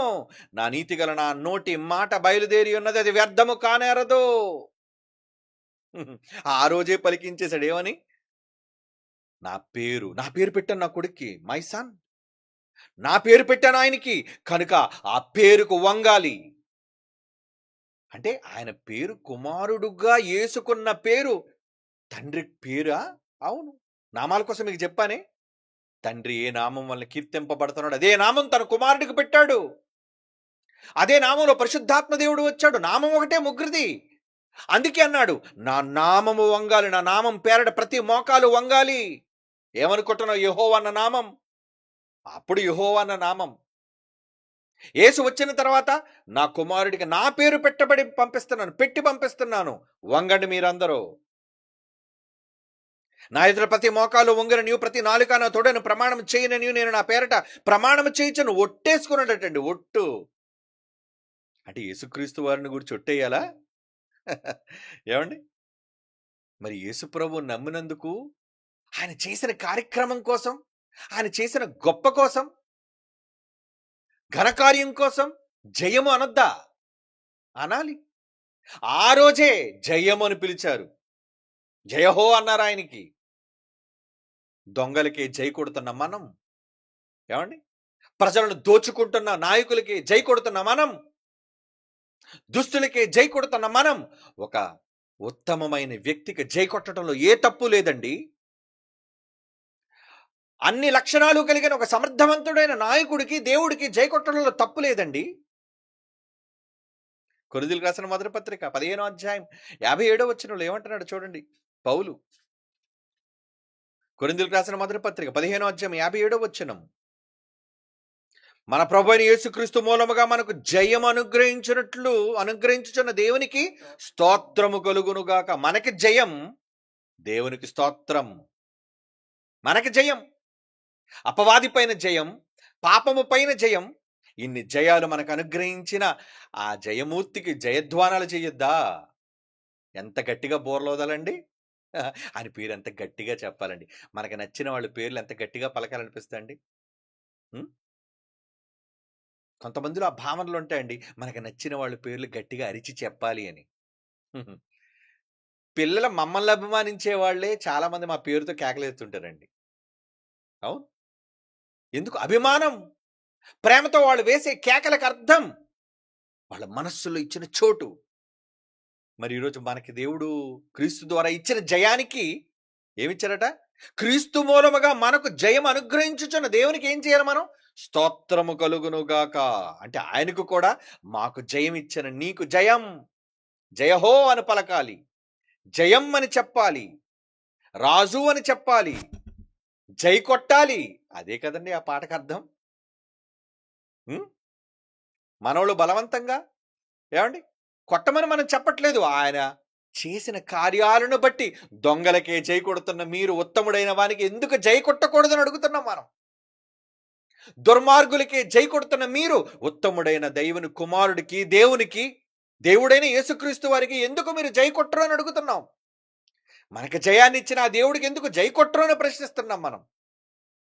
ఆయనలో ఏ పాపము లేదు, ఏ పక్షపాతము లేదు, ఏ స్వార్థము లేదు, ఏ యుద్ధము లేదు, ఏ నరహత్య లేదు, ఏ దొంగతనము లేదు, ఏ మచ్చ లేని ఒక గొప్ప నాయకుడుగా ఉన్న ఆయనకి ఎందుకు జై కొట్టకూడదు అని అడుగుతున్నామండి. మన అభ్యర్థనలో ఏంటి తప్పు ఉంది చెప్పండి? బలవంత పెడుతున్నావా ఎవరినైనా? ఆ రోజు యేసుప్రభు వారు యెరూషలేములోకి ఎంటర్ అయినప్పుడు ఎవరితో బలవంతంగా జైలు కొట్టించలేదు. ప్రజలే తమ గుండెలలో ప్రేమను నింపుకొని జైలు కొట్టారు. ప్రేమతోనే వాళ్ళు బట్టలను పరిచారు. ప్రేమతోనే ఖర్జూరపు మట్టలు చేత పట్టుకున్నారు. కనుక మన దగ్గర పొగిడితేనేంటి? నాకు అదే అనిపించిందండి. ఏమండి, యేసుక్రీస్తు వారిని గురించి ఈ పాట ఒక నెల క్రితం వరకు నాకు ఈ ఉద్దేశం లేదండి. కానీ ఎందుకో దేవుడు నాలో ఈ ఆలోచన కలుగు చేశాడు. చాలామంది యేసుక్రీస్తు వారిని పొగిడే ఉండొచ్చు, తప్పులేదు. కానీ నా వంతుగా నేను కూడా ఈ సంఘం తరపున మిమ్మల్ని అందరినీ భాగ్యవంతులుగా చేసి, పాలివారుగా చేసి, మీ అందరితో పాటు నేను కూడా ఆయనకు జై కొట్టే ఒక పాట రాయాలి. జై కొట్టాలి. దానికి ఆయన గొప్పతనం ఏంటో నేను పాట రూపంలో, అనేక మాటల రూపంలో నిజంగా మార్క్ చాలా సహకరించాడు తమ్ముడు. నిజంగా ఎంతో మంది పిల్లలు సహకరించారు. దేనికి? ఆ పాటని మీ ముందుకు తీసుకొని రావడానికి. కనుక ఒక భాషలో ఏంటి? ఒక భాషలోనేనా? మిగతా భాషల ప్రజల మధ్యాహ్నం నాకు ఫోన్ చేస్తున్నారు. అన్నా నేను పలానా భాషలో చేస్తాను. అన్నా నేను పలానా భాషలో చేస్తాను. Very good proceed. చెయ్యండి నాన్న. ప్రతి భాషలోను ఎందుకంటే ఆయన ఏ భాషలో ఉన్న వాళ్ళ కోసం ప్రాణం పెట్టాడాయన? ఇందాక మనం చదివాం. ప్రతి జనములోను ప్రతి భాష మాట్లాడు వారిలో అన్నాడు చూడండి. ప్రతి భాష. మరి ఎన్ని భాషలు ఉండాలి చెప్పండి? ఆయన జయం ఎన్ని భాషలు ఉండాలి? ప్రపంచంలో ఎన్ని భాషల్లో అయితే బైబిల్ వెళ్ళిందో అన్ని భాషల్లో జయం ఉండాలి. కానీ ప్రపంచం అంతా తెలిసిన భాష ఇంగ్లీష్. ఇంగ్లీష్ అండి. ఇంగ్లీష్ అంటే ప్రపంచంలో అందరికీ అన్ని భాషలు వచ్చినోడికి ఇంగ్లీష్ అర్థం అవుతుంది. ఎందుకంటే అదొక విశ్వ భాషగా ఉంది ఈరోజు. ఏమండి? ప్రపంచవ్యాప్తమైన భాషగా ఉంది. ఇక నేను ఆగలేకపోయానండి. ఖచ్చితంగా ఎలాగైనా సరే ఇంగ్లీష్‌లో ఈ పాట దించాలి. దించాలి. రాసేసానండి పాట. సేమ్ తెలుగులో ఉన్నదేనండి. అందులో మళ్ళీ అన్ని పాటలు సూట్ అవ్వండి. ఇప్పుడు తెలుగులో ఉన్న పాట ఇంగ్లీష్ వాళ్ళకి అందించాలంటే ఆ టెంపో గాని, వాళ్ళ బీట్ గాని కుదరదు. ఏవండి? పువ్వుకింత పరిమళం మంచి పాట. ఇది మనం ఇంగ్లీష్‌లోకి చేసాం అనుకోండి ఆళ్ళకి నచ్చదనుకున్నారేంటి? అర్థం మంచిదే కావచ్చు. కానీ అది వెళ్ళే విధానంలో ఆ స్పీడు, ఆ రాగం కుదరదు. కానీ ఎందుకో ఈ పాట కోసం తెలుగులో చేసినప్పుడే ఇంత అద్భుతమైన రాగంతో, ఇంత అద్భుతమైన రచనతో వచ్చినప్పుడు ఏవండి? అది ఇంగ్లీష్‌లో పెట్టినా సరే అలా కూర్చుండిపోయిందండి పాట అంతే. అలా కూర్చుండిపోయింది. నిజమండి. గూస్ బంప్స్ వచ్చే పాట. మరలా చెప్తున్నాను. పాట వచ్చిన తర్వాత ఏవండి 2 వెర్షన్‌లో దించుతాను. ఒకటి తెలుగు వెర్షన్, రెండోది ఇంగ్లీష్ వెర్షన్. ఇంగ్లీష్ వెర్షన్‌లో ఇంగ్లీష్‌లోనే ఉంటది. ఇంగ్లీష్‌లో మీకు అర్థం కాదు కదా! అందుకే అదే స్టైల్‌లో మళ్ళా తెలుగులో కూడా దించుతాను మళ్ళా. సేమ్ తెలుగు పాట. మన భారతీయతకు సంబంధించినట్లుగా ఒకటుంటది ఒక స్టైల్‌లో. అలాగే ప్రపంచ వాళ్ళ భాషలో ఉన్న వాళ్ళందరికీ అర్థమయ్యేటట్లుగా ఇంగ్లీష్ స్టైల్‌లో. అందుకే ఫస్ట్ ఆఫ్ ఆల్ మొట్టమొదటిసారిగా డెబ్యూ అంటారు దాన్ని. మొట్టమొదటిసారిగా మనం బీఓయూఐ తరపున, క్రైస్ట్ చర్చెస్ తరపున తొలిసారిగా ఇంగ్లీష్ సాంగ్ అనేది దించుతున్నాం. ఇప్పటివరకు అసలు ఇంగ్లీష్ పాట చేసామా ఎవరైనా? చేసిన అందరికీ నచ్చాలి కదండీ! ఏదో పాట చేస్తే నచ్చేదు. ఏ పాట చేస్తే నచ్చుతాదో, అది ఎలా చేస్తే నచ్చుతాదో అది తెలుసుకొని చేయాలి. అందుకే ఈ పాట ఎంపిక చేశాను నేను. ఏవండి? వచ్చేవాడికి బిర్యానీ ఇష్టం అనుకోండి బిర్యానీ ఉండాల. వచ్చేవాడికి ఏవండి? పలావ్ ఇష్టం అనుకోండి పలావే చేయాలి. పులిహోర ఇష్టం అంటే పులిహోరే చేయాలి. ఆడికి పులిహోర ఇష్టమైతే నువ్వు బిర్యానీ పెట్టావు అనుకో ఏం తింటాడు తృప్తిగా? కనుక ఎదుటి వాళ్ళ నాడి తెలుసుకొని ఆ విధంగానే వాళ్ళకి వడ్డించడానికి సిద్ధం చేశామండి ఈ పాట. అవును. అందుకే ఇప్పుడు ఒకసారి తెలుగు, ఇంగ్లీష్ ఏవండి? ఈ 2 ప్రోమో 30 సెకండ్ల ప్రోమో చూడండి. తర్వాత పాట వినిపిస్తాను. ఎందుకంటే మీలో చాలా మందికి ఆసక్తిగా ఉంది. నాకు కూడా త్వరగానే ఈ పాట అంటే సింగర్‌లతో రఫ్‌గా పాడించాం. ఇంకా ఫుల్ ప్లెడ్జ్డ్‌గా టోటల్ సాంగ్ అంతా కూడా పాడించేసి మీ ముందుకు ఎడిటింగ్ అయిపోయి, మాస్టరింగ్ అయిపోయి మీ మధ్యకి రావాలి. ఎందుకంటే ఈ 2 వారాలు ఎందుకంటే నేను ఆ పాట రిలీజ్ అయ్యే టైంకి బెంగుళూరులో ఉంటాను నేను. మీటింగ్స్‌లో. కానీ ఆ రోజే ఆ పాట ఈస్టర్ కాబట్టి ఆ రోజు అది విడుదల కావాలి. అటు ప్రపంచంలోని ఇంగ్లీష్ భాషలోని వెళ్ళాలి. ఇటు తెలుగులోని వెళ్ళాలి. ఎందుకంటే ప్రతి భాష ఆ మాట చదివిన తర్వాత ఒకసారి చూద్దాండి. ప్రకటన గ్రంథం 5వ అధ్యాయం. చూడండి ఒకసారి ఆ మాట ఎంత బాగుందో ఆ మాట. ఆయన ప్రాణం పెట్టింది ఆయనకి జయం ఎందుకు కొట్టాలి? ఏవండి? ప్రతి చోట ఫ్లెక్స్‌లు ఎందుకు పెట్టమని చెప్పాను నేను? ఏవండి?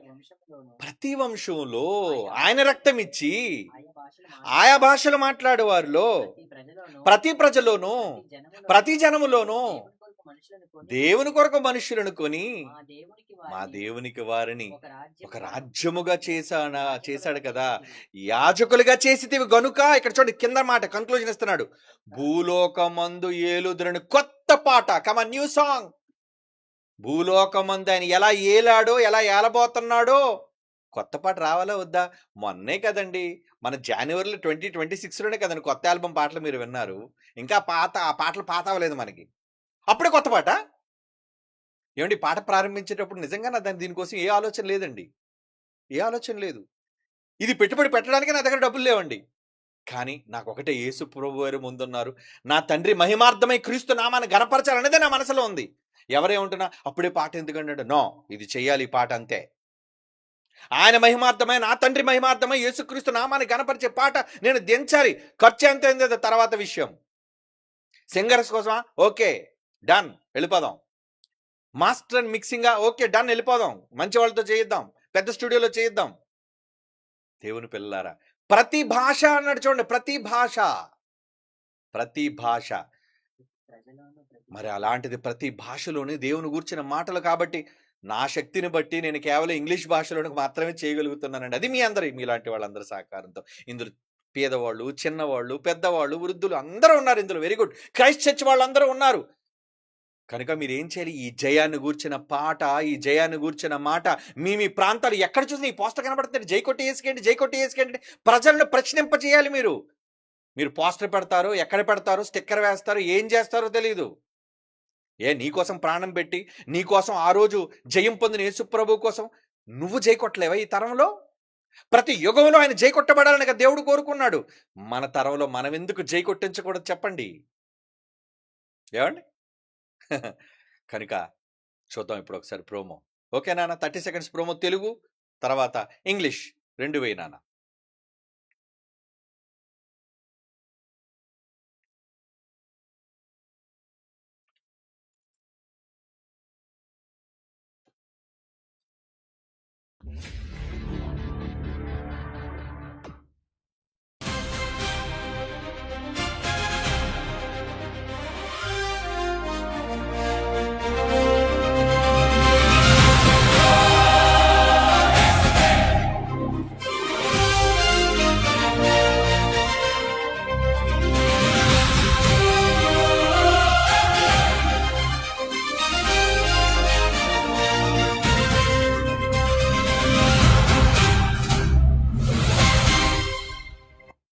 ఇది తెలుగు అండి.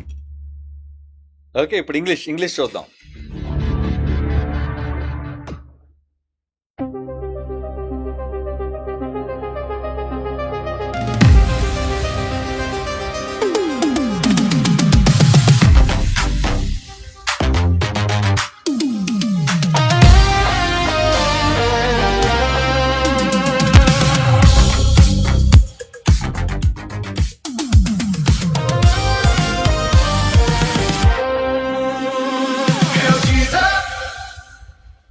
హెయిల్ జీసస్ అంటే జైకొట్టు అని తెలుగులో ఉంది. జైకొట్టు అని, జైకొట్టు నా యేసుకని అన్నారు.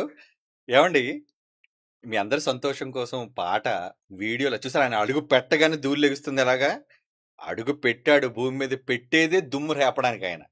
అవునా? ఆయనకి ఎలివేషన్స్ ఇంకా పాటలో చాలా ఉంది. అసలు పాటలు నానా మీ సంతోషం కోసం నేను లిరిక్ ఏమి రాశాను ఒకసారి చూపించి నేను చదువుతానంటే, పాట నిజంగా చెబుతున్నాను అదిరిపోద్దండి. క్రైస్తవులందరికీ కూడా రోమాలు నెక్కబడిచేటట్టు ఉంటాయి ఆ పాట. ఏం రాశారండి ఈ పాట అని అంటారు ఖచ్చితంగా. అసూయతో పడులు ఎలాగో అనుకునేవండి. ఏమండి? ఓకే, చూద్దాం ఈ పాట. నేను చదువుతున్నా చూడండి. జై కొట్టు నా యేసుకి. పల్లవండి. రుధిరం కార్చి క్షమనందించిన రక్షకుడు, జై కొట్టు నా క్రీస్తుకి. మరణం గెలిచి స్వర్గం చేరిన మొదటివాడు, అద్వితీయుడు. జై కొట్టు నా యేసన్నకే భువి నుండి స్వర్గానికి చేర్చే మార్గం ఇతడు. ఆయనే కదా వే. ఏమండి? జై కొట్టు నా హోసన్నకే, ఆయనకి ఇంకో పేరు, మరణించాక నిన్ను సమాధి నుండి లేపుతాడు. నీకు కలిగే బెనిఫిట్ అది. ఏమండి? ఇది కూడా పల్లవే. భూలోకపు పాపపు నిషిని చీల్చాడు సాహసంగా. నిషి అంటే చీకటని. భూలోకపు పాపమనే చీకటిని చీల్చాడు సాహసంగా. చావడానికి కూడా ధైర్యం ఉండాలి కదండి. సిలువ ఎక్కడానికి ధైర్యం కాదు. అందుకే సాహసం అన్నది దాన్ని. ఆయన పిరికివాడు కాడు ఆయన. ఏమండి? భూలోకపు పాపపు నిషిని చీల్చాడు సాహసంగా. తన రుధిరం అంటే రక్తం, తన రుధిరమే నిలిచెను పాపము కడిగే ఆయుధంగా. ఆయన రక్తం ఏం చేశారట? నీ పాపాన్ని కడిగేసి ఆయుధంగా చేసేసారట ఆయన. ఏమండి? 100 పదములు కలిసిన పొగడలేని ఘనత చరిత్ర తనదే. అంటే ఎన్ని పదాలు, వందల పదాలు కలిసినా ఆయన చరిత్రను పొగడ్డానికి సరిపోవట. అంటే తెలుగు భాషలోనే కాదు, ఏ భాషలో అక్షరాలైనా సరే ఆయన కీర్తిని 100 పదములు కలిసిన పొగడలేని ఘనత చరిత. అంత గొప్పదట ఆయన చరిత్ర. ఘన చరిత్ర తనదే. కాలాలకు స్థిరపడు సరిపడ అగణిత కీర్తి తనదే. కాలాలు ఎన్ని కాలాలైనా, ఎన్ని యుగాలైనా, ఏమండి, స్థిరంగా ఉండి సరిపడలేనంత అగణిత అంటే లెక్కలేనన్ని, గణితం కూడా సరిపోదు లెక్కలు, అగణిత కీర్తి తనది. అంత కీర్తిని సాధించాడట. ఇక పల్లవి ముగిస్తున్నాం. తానే తనకు సాటి. ఏమండి? ఈ లోకాన తానే తనకు సాటి. ఈ లోకాన తన నామం చెరిగిపోదు మా హృదిలోన. ఇది ఆల్రెడీ మీకు చెప్పాను. ఏమండి? ఓకే, పల్లవికే చప్పట్లు కొడితే ఎందుకర్రా? ఇంకా నెక్స్ట్ చూడండి. మొదటి చరణం చూపించినానా. నీకై ఓర్చిన గాయం తనదిరా, నీకై కార్చిన రుధిరం ఇదే. అంటే రక్తం అని. నీకై సహించిన దేహం తనదిరా, నీకై తపించే ప్రాణం ఇది. ఈ భువినేలు రాజు క్రీస్తు కాక ఇంకెవడో అడుగుతున్నాం మనం. ఈ లోకాన్ని పరిపాలించే రాజు క్రీస్తు కాక ఇంకెవడు అధీకృత అంటే ఆయనే నంబర్ 1, ఆయనే గ్రేట్, ఆయనే లార్డ్ అని అంటున్నాం అనమాట. ఆ పదానికి అర్థం ఈ విశ్వాన్ని ఏలే విభుడు అంటే రాజు, ఆయన కాక ఇంకెవడు క్రీస్తే కదా అని చెప్తున్నాం మనం. తన పేరు భూమికి చరితై అంటే యేసు పేరే ఏమంటే ఈ భూమి మీద చరిత్ర అయిందట. తన పేరు భువికి చరితై కాలాన్ని కొలుచు పదమై, అంతే కదా లెక్కాలి. ఈరోజు క్రీస్తు శకం క్రీస్తు పూర్వం 2024 26 అంటున్నారండి. దేని బట్టి? తన పేరు భువికి చరితై కాలాన్ని కొలుచు పదం. ఆయన పేరే కాలాన్ని కొలిచే పదం అట. తర్వాత నిలిచింది మాకు బలమై హోసన్నాకి జై.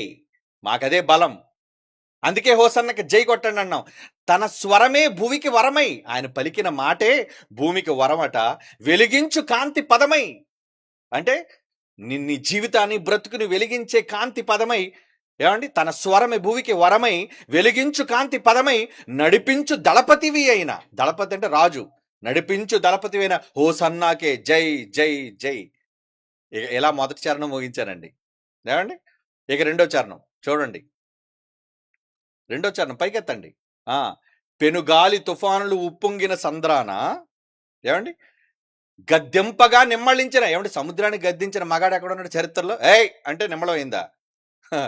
పెనుగాలి తుఫానులు ఉప్పొంగిన సంద్రాన, సముద్రంలో గద్దెంపగా నిమ్మళించెనా, ఏమండి నిమ్మళించగా తన శిష్యులందరినీ రక్షించే సమయాన నడిసంద్రంపై నడిచొచ్చగా. సముద్రం మీద నడిచినాడు ఎక్కడున్నాడు? నడి సముద్రంపై నడిచొచ్చేగా. దేవా అన్నామంటే సైన్యంగా వస్తాడట. నువ్వు దేవుడా అని పిలు, నీ వెనక సైన్యంగా ఉంటాడట. ప్రేమంటే తానంటూ ప్రాణాలే ఇస్తాడు. నేనే ప్రేమనని చెప్పి ప్రాణాలు ఇస్తాడట. నీవాడే తానంటూ బంధంగా ఉంటాడు. నేను నీవాడిని, నీతో నాకు బంధం ఉంది అని నీవాడే తానంటూ బంధంగా ఉంటాడు. ఏ నాడైనా నిన్ను వీడిపోనే పోడు, ఏ రోజు నిన్ను వదలడు. ఏమండి అడుగు పెడితే భూమికి క్రీస్తు శకం, అడుగు పెట్టాడా శకం ప్రారంభమైంది. అడుగు పెడితే భూమికి క్రీస్తు శకం, తార కదిలి పలికే స్వాగతం. ఆయన వచ్చినప్పుడు ఎవరు వచ్చారు? చుక్క నడిచింది అది. తార కదిలి పలికే స్వాగతం, తన రాక చీల్చు నీలి ఆకాశం. మళ్ళీ రెండోసారి వచ్చినప్పుడు ఆకాశం చీలిపోతుంది. రెండో రాకడ ఆగమనం. తన రాక చీల్చు నీలి ఆకాశం, జై జైలు కొడుతు నువ్వు పదపదరా అంటున్నావు క్రైస్తవులతో. పదరా జై కొట్టి, ఇలాంటి వాడికి జై కొట్టకి ఎక్కడికి వెళ్తావు అంటున్నావు. ఇంకా మన కోసం చెప్తున్నాను ఇప్పుడు, జై కొడతాం మా యేసుకు జై కొడతాం, సైన్యంగా కదిలొస్తాం మేము సువార్తకే. అవునా? సువార్తకి సైన్యంగా వెళ్తామా? సైన్యంగా కదిలొస్తాం సువార్తకే, జై కొడతాం మా క్రీస్తుకే, ప్రాణాలైన అర్పిస్తాం ప్రభు యేసుకే. చచ్చిపోతాం ఆయన కోసం, అవసరం అయితే చంపం ఎవడిని, చచ్చిపోతామని ముగించాం పాట. ఏమండి ఎంత గొప్పగా ఆయన గురించి పాట. ఏమండి మాటలు వింటున్నప్పుడే రైమింగ్ చూసారు ఎలాగుందో? రైమింగ్ ఇదే రైమింగ్ ఇంగ్లీష్లో కూడా ఇచ్చానండి. ఇదే రైమింగ్, ఎక్కడ తేడా లేకుండా. మీరు నిజంగా చెప్తున్నాను, పాట పూర్తిగా 2 చరణాలతో వింటే అండి. నా కొడుకు ప్రేమ వచ్చాడు స్టూడియోలో, నేను ఏదో పని చేస్తున్నట్టు వెళ్ళడానికి. అంటే కొత్త పాట అంటే అరే వినరా అని చెప్పి అన్నానండి. ఏమండి వాడు చూసినవండి నాకు చేయి చూపించానండి. డాడీ నాకు గూస్ బంప్స్ వచ్చాను. మొత్తం వాడు ఈ 2 చేతుల మీద పొక్కులు చూపించానండి నాకు. డాడీ వెంట్రుకలు చూడండి ఎలా నిలబడతానే అన్నాడు. నేను అదే మొదటిసారండి. అంటే ఎవరికి ఇతరులకు చూడడం, నాకు ఒక్కసారి కలిగినప్పుడు వేరు. ఏమండి అంటే పాట గూస్ బంప్స్ రప్పించిందా అంటే ఎస్, రప్పిస్తుంది ఖచ్చితంగా, నో డౌట్. ఆ మ్యూజిక్ అలాంటిది, ఏమండి ఆ రచన అలాంటిది. దేవుని పిల్లలారు వెయిట్ చేయండి, ఇంకో 2 వీక్సే కదా. వీడియోతో పాటు అద్భుతంగా మీ మధ్యకి యేసు ఘన చరిత్రను చాటడానికి, జై కొట్టించడానికి ప్రపంచం. అందుకే మొట్టమొదటిసారిగా ఇంటర్నేషనల్ వైడ్లో ఒక ఇంగ్లీష్ సాంగ్ మనం దించుతున్నాం. ఏమండి ఇంగ్లీష్ సాంగ్ అంటే ఎలా పాడతారండి అనుకుంటున్నారా? శాంపుల్ వినిపిస్తానండి ఇప్పుడు మీకు. అందాకేం తొందరపడి యూట్యూబ్లో ఎవరు పెట్టేకండి, ఓకేనా? మీ సంతోషం కోసం, మన ప్రభు యేసు కోసం నేను సంతోషంతో, ఎందుకంటే మీరు అందరూ సహకరిస్తున్నారు కదండి, మీరందరూ సహకరిస్తున్నారు కదా. ఓకే నాన్న, ఇప్పుడు కేవలం తెలుగు ముందు పల్లవి ఒకటి తెలుగు, తర్వాత ఇంగ్లీష్, ఆపిన తర్వాత ఇంగ్లీష్ అని చెప్తాను, అప్పుడు ఇంగ్లీష్. కమాన్,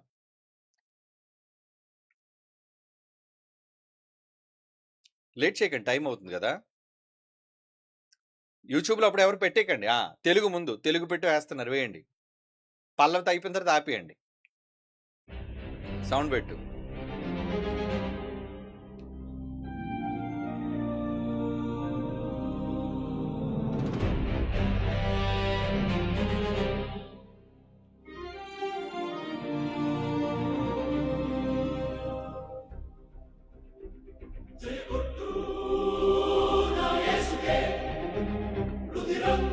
శిక్షమనందించిన రక్షకుడు జయకొట్టు నా క్రీస్తుకే మరణం గెలిచి స్వర్గం చేరిన అద్వితీయుడు జయకొట్టు నా యేసన్నకే భువి నుండి స్వర్గానికి చేర్చే మార్గమితడు జయకొట్టు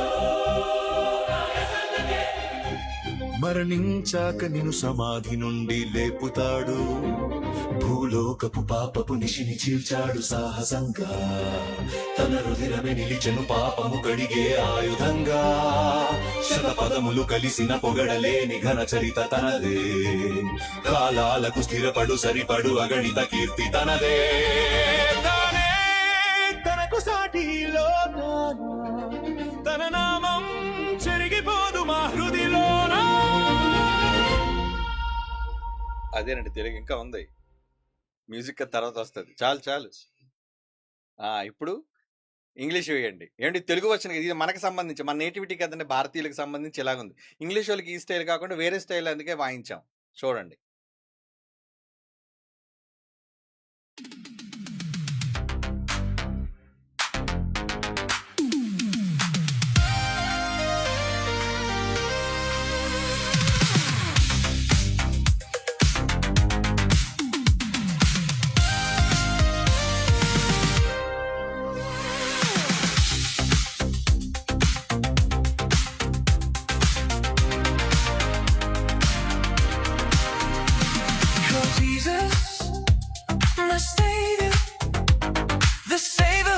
His blood for forgiveness. Hail Jesus, my Redeemer, the only one who conquered death and blessedness. Hail Jesus, my Defender, He is the only way that leads us to blissfulness. Hail Jesus, my Deliverer, the one who will raise you to foreverness.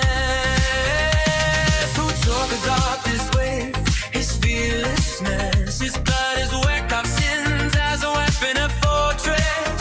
The words can't praise His mighty reminiscences. His glory remains unfailing for all the ages. His name is credible in this wide, wide world. His name shall never fade like the color of gold.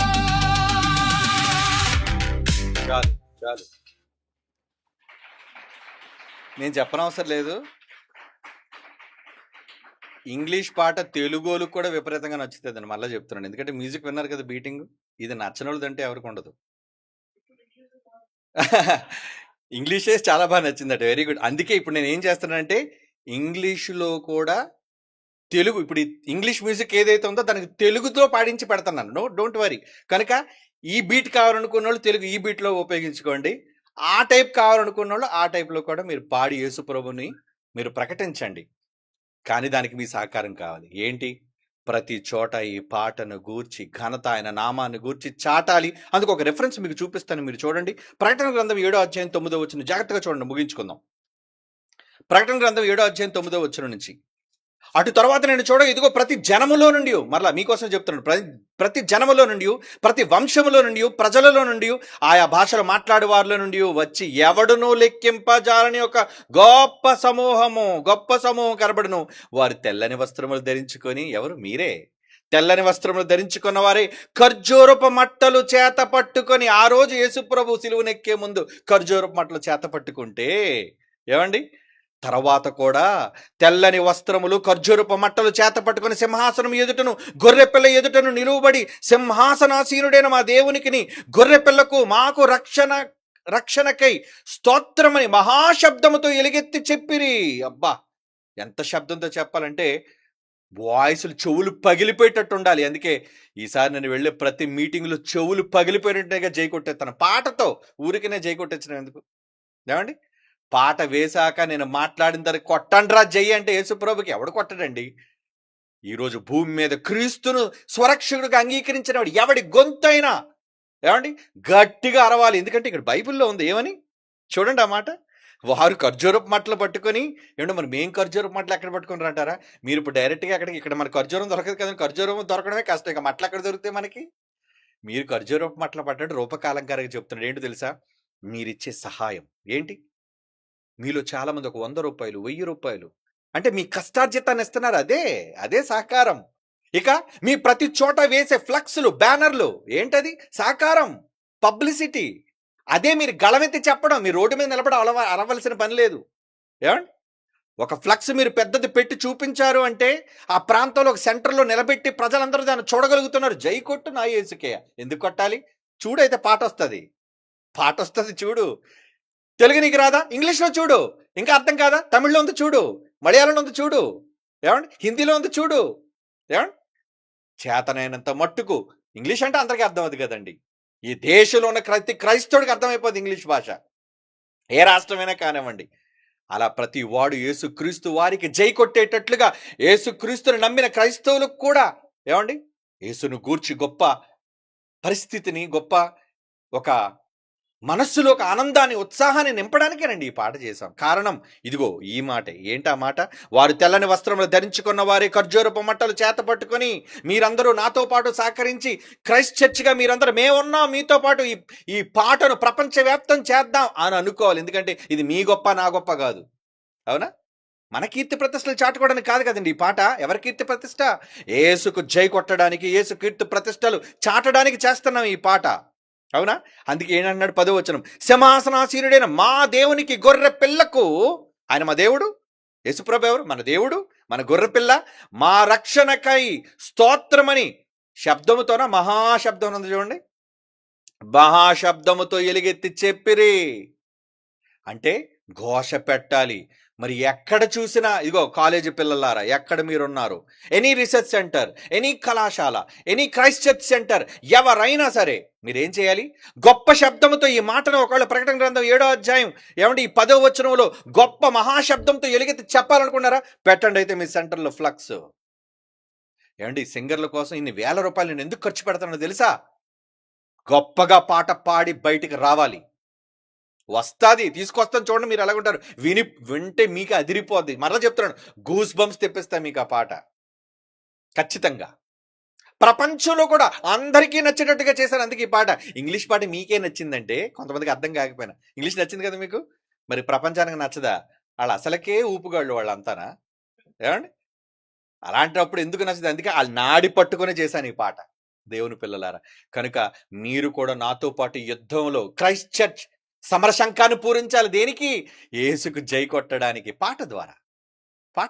మొట్టమొదటిసారిగా ఇంగ్లీష్లో మనం దించుతున్న పాట. ఇంగ్లీష్లో అంటే మీరేదో అనుకుని ఎలా ఉంటుందని ఇంగ్లీష్లో వీళ్ళు పాట రాస్తా అనుకున్నారా? అదిరిపోలేదు. ఎలా ఉంది? ఒకసారి ఇంగ్లీష్ లిరిక్స్ అయినా ఒకసారి చూపిస్తాను మీకు. ఏమండి? అంటే అటు పాడినప్పుడు మీకు అర్థం కాకపోతే ఏం లేదు, తెలుగులో ఏదైతే ఉందో అదే ఇంగ్లీష్లో రాశాను అంతే. ఏమండి? Hail Jesus my saviour. ఏమంటే జై కొట్టు నా యేసుకి. హెయిల్ అంటే జై కొట్టడం అండి. ద సేవియర్ లేదా the saver who shed his blood for forgiveness. అంటే క్షమ కోసం తన ప్రాణం పెట్టాడు, రక్తం పెట్టాడని. హెయిల్ మై రిడీమర్, నా రక్షణ, నన్ను కాపాడిన వాడు. The only one who conquered death and blessedness. ఏమండి?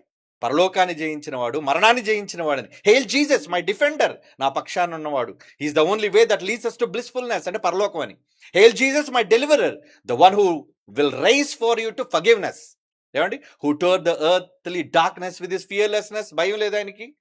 చీకటిని నిశిని చీల్చాడు అని అర్థం. his precious blood has wiped our sins as a weapon of fortress. అంటే ఫోర్ట్రెస్ అంటే ఒక పెద్ద ధ్వజం, ఒక పెద్ద గోడగా నిలబడింది. Unlimited words can't praise his mighty reminiscences. his glory remains unfaltering for all the ages. His name is credible in this wide world. His name on our hearts shall never fade like the color of gold. బంగారం పసుపు ఎలాగైతే రంగు పోదో ఆయన పేరు కూడా మా గుండెలో చెరిగిపోదు అని అర్థం. అదే పల్లవి. ఓకే, టైం లేదు కదా నాన్న, ఇంకా మొత్తం పాట అంతా అలాగే ఉంది. కానీ ఆ పాట మనం రాయడమే కాదు, ప్రపంచ ప్రజలుగా నచ్చేటట్టుగా చేశాను ఆ పాట. దేవుని పిల్లలారా, కనుక మీరు కూడా నాతో పాటు చెయ్యి కలిపి మహాశబ్దంతో, గొప్ప శబ్దంతో, ఎక్కడ చూసినా ఏంటంటే కొత్తగా ఈ పోస్టర్లు వచ్చేయటం లేదు, కొత్తగా ఈ ఫ్లక్స్లు వచ్చేయటండి, జై కొట్టునా యేసుకి ఏంటంటే అని మాట్లాడుకోవాలి జనం. ఏమండి? ఎందుకంటే ప్రకటన గ్రంథంలో మిమ్మల్ని గురించి దేవుడు ఎప్పుడు రాయించాడండి. చదవండి, మరలా మాట చదువు ముగించుకుందాం. ప్రకటన గ్రంథం 7వ అధ్యాయం 9వ వచనం నుంచి, అటు తర్వాత నేను చూడగా ఇదిగో ప్రతి జనములో నుండి, ప్రతి వంశముల నుండి, ప్రతి ప్రజల నుండి, ఆయా భాషలు మాట్లాడేవారిలో నుండి ఎవడను లెక్కింపజాలని గొప్ప సమూహం కనబడను. వారి తెల్లని వస్త్రములు ధరించుకున్న వారి ఖర్జూరపు మట్టలు చేత పట్టుకుని సింహాసనం ఎదుట గొర్రెపిల్ల ఎదుట నిలువబడి సింహాసనాసీనుడైన మా దేవునికి గొర్రెపిల్లకు మా రక్షణకై స్తోత్రమని మహాశబ్దముతో వారు చెప్పిరి. ఎస్, మరి మీరు నాతో పాటు చెప్తారా? చెప్తారంటే మీకోసం మీరు కాదు, ఖర్చు పెట్టుకోవడం కాదు, ఇలాంటి వాటిని ప్రజల మధ్యకు తీసుకుని వెళ్ళటం కోసం. అది ఒక సంఘమా, ఒక సంస్థ, ఒక దేశమా, ఒక ప్రాంతమా అని కాదు, అన్ని ప్రాంతాలకు. విదేశాల్లో ఉన్న మా పిల్లలందరూ కూడా మీ యూట్యూబ్ అకౌంట్స్లో ఈ పాట మీరు లింక్ చేసి వెంటనే మీరు పెట్టాలి. ఆల్ యూట్యూబ్ అకౌంట్స్, ఈవెన్ విదేశాల్లో. ఎందుకంటే యూట్యూబ్ ఇండియాలోనే ఉన్నది, ఏమండి, అది ఇండియన్ యూట్యూబ్. కానీ అమెరికాలో ఒక యూట్యూబ్ ఉంటుంది, నెదర్లాండ్స్లో యూట్యూబ్ ఉంటుంది, రష్యాలో యూట్యూబ్ ఉంటుంది, లేదా ఇతర భాషలు, ఇతర కంట్రీలో ఆయా దేశానికి యూట్యూబ్స్ ఉంటాయి. అక్కడ మన పిల్లలు ఉన్నారు. మన పిల్లలని మీరందరూ కూడా ఈ పాటను అక్కడ మీరు అకౌంట్స్ క్రియేట్ చేసుకొని అక్కడ మీరు పోస్ట్ చేసి, ఇంగ్లీష్ పాట అంటే ప్రతి ఒక్కడు వింటాడు. ఆ యేసు ఎంత గొప్పవాడో బైబిల్ ఓపెన్ యూనివర్సిటీస్గా, క్రైస్ట్ చర్చ్గా మనం చాటి చెప్తాం. ఎలుగెత్తండి మీ స్వరం, దేవుని మాటను గౌరవించి ముందుకు వెళ్ళండి. ఓకే, యేసుకు జయ జై. ఏమండి, నాతో మీరు కలవడానికి సయ్యా అంటే సై. జై కొట్టిన వాళ్ళం మనమే, సాతానుపై యుద్ధం ప్రకటించడానికి సై అన్న వాళ్ళం కూడా మనమే. ఓకే, దేవునికి స్తోత్రం. మీరందరూ కూడా ఈ విధంగానే దేవుని సేవలో మాతో పాటు ఆల్ చర్చెస్, మరలా చెప్తున్నాను, ఆల్ క్రైస్ట్ చర్చెస్, ఇతరుల చర్చిలు మాతో కలిసిన వి వెల్కమ్ యూ. మాకు ఎటువంటి మత సంబంధమైన భేదాలు లేవు, మాకు ఎటువంటి శాఖా సంబంధమైన భేదాలు లేవు. మీరందరూ మాతో కలిస్తే ఈ పాట గొప్పతనాన్ని, కీర్తిని చాడుదాం ప్రపంచం అంతా కూడా. కనుక ముఖ్యంగా మా పిల్లలైన వారు, ఆల్ కాలేజెస్, ఆల్ ప్రిన్సిపల్స్, నాయకులైన వాళ్ళందరూ కూడా మీ పిల్లలుగా మీ సపోర్ట్, మీ సహకారం దీనికోసం అందించి ఈ పాటను ప్రజల మధ్యకు వెళ్ళటం మాత్రమే కదా, ప్రపంచ వ్యాప్తంగా వెళ్ళడానికి మనమంతా కలిసి కృషి చేద్దాం. దానివల్ల మన ప్రభువుకి కీర్తి ప్రతిష్టలు మనం తీసుకురావాలి. ఈ యుగంలోనే కాదు, ఎన్ని యుగాలైనా ఈ యుగంలో మనం ఉన్నందుకు ఆయన కీర్తిని మనం చాటుదాం. Okay, God bless you all. కళ్ళు మూసుకోండి, ప్రార్థన చేసుకుందాం. పరిశుద్ధమైన తండ్రి దేవా, మీరు ఏదైతే కోరుకున్నారో ఈ తరంలో మీ కుమారుని గణపరచాలని, ఆయన నామం కీర్తించబడాలని మా వంతు చిన్న సహాయం మేము చేస్తున్నాం తండ్రి. ఇది ఎన్నిక లేనిది, మేము చేయగలిగిన దానికన్నా బహు తక్కువగా చేస్తున్నందుకు మేము సిగ్గుపడుతున్నాం. ఇంకా గొప్పగా చేయగలిగే అవకాశాన్ని, భాగ్యాన్ని మా అందరికీ అనుగ్రహించవలసిందిగా ప్రార్థిస్తూ, క్రీస్తు యేసు వారి పరిశుద్ధమైన నామములో వేడుకునే ముందు చిన్న విన్నపం తండ్రి దేవా, ఈ పాటను ప్రపంచవ్యాప్తంగా తీసుకుని వెళ్ళి మీ కుమారుని మరొకసారి చిన్నివాళ్ళమైన మా ద్వారా మరొకసారి మీ కుమారునికి కీర్తి ప్రతిష్టలు ఆపాదించుకోవలసిందిగా మిక్కిలి వినయంతో వేడుకుంటూ, బ్రతిమాలుకుంటూ యేసు క్రీస్తు వారి సర్వోన్నతమైన నామంలో ఈ ప్రార్థన వేడుకొనుచున్నాము తండ్రి. ఆమేన్.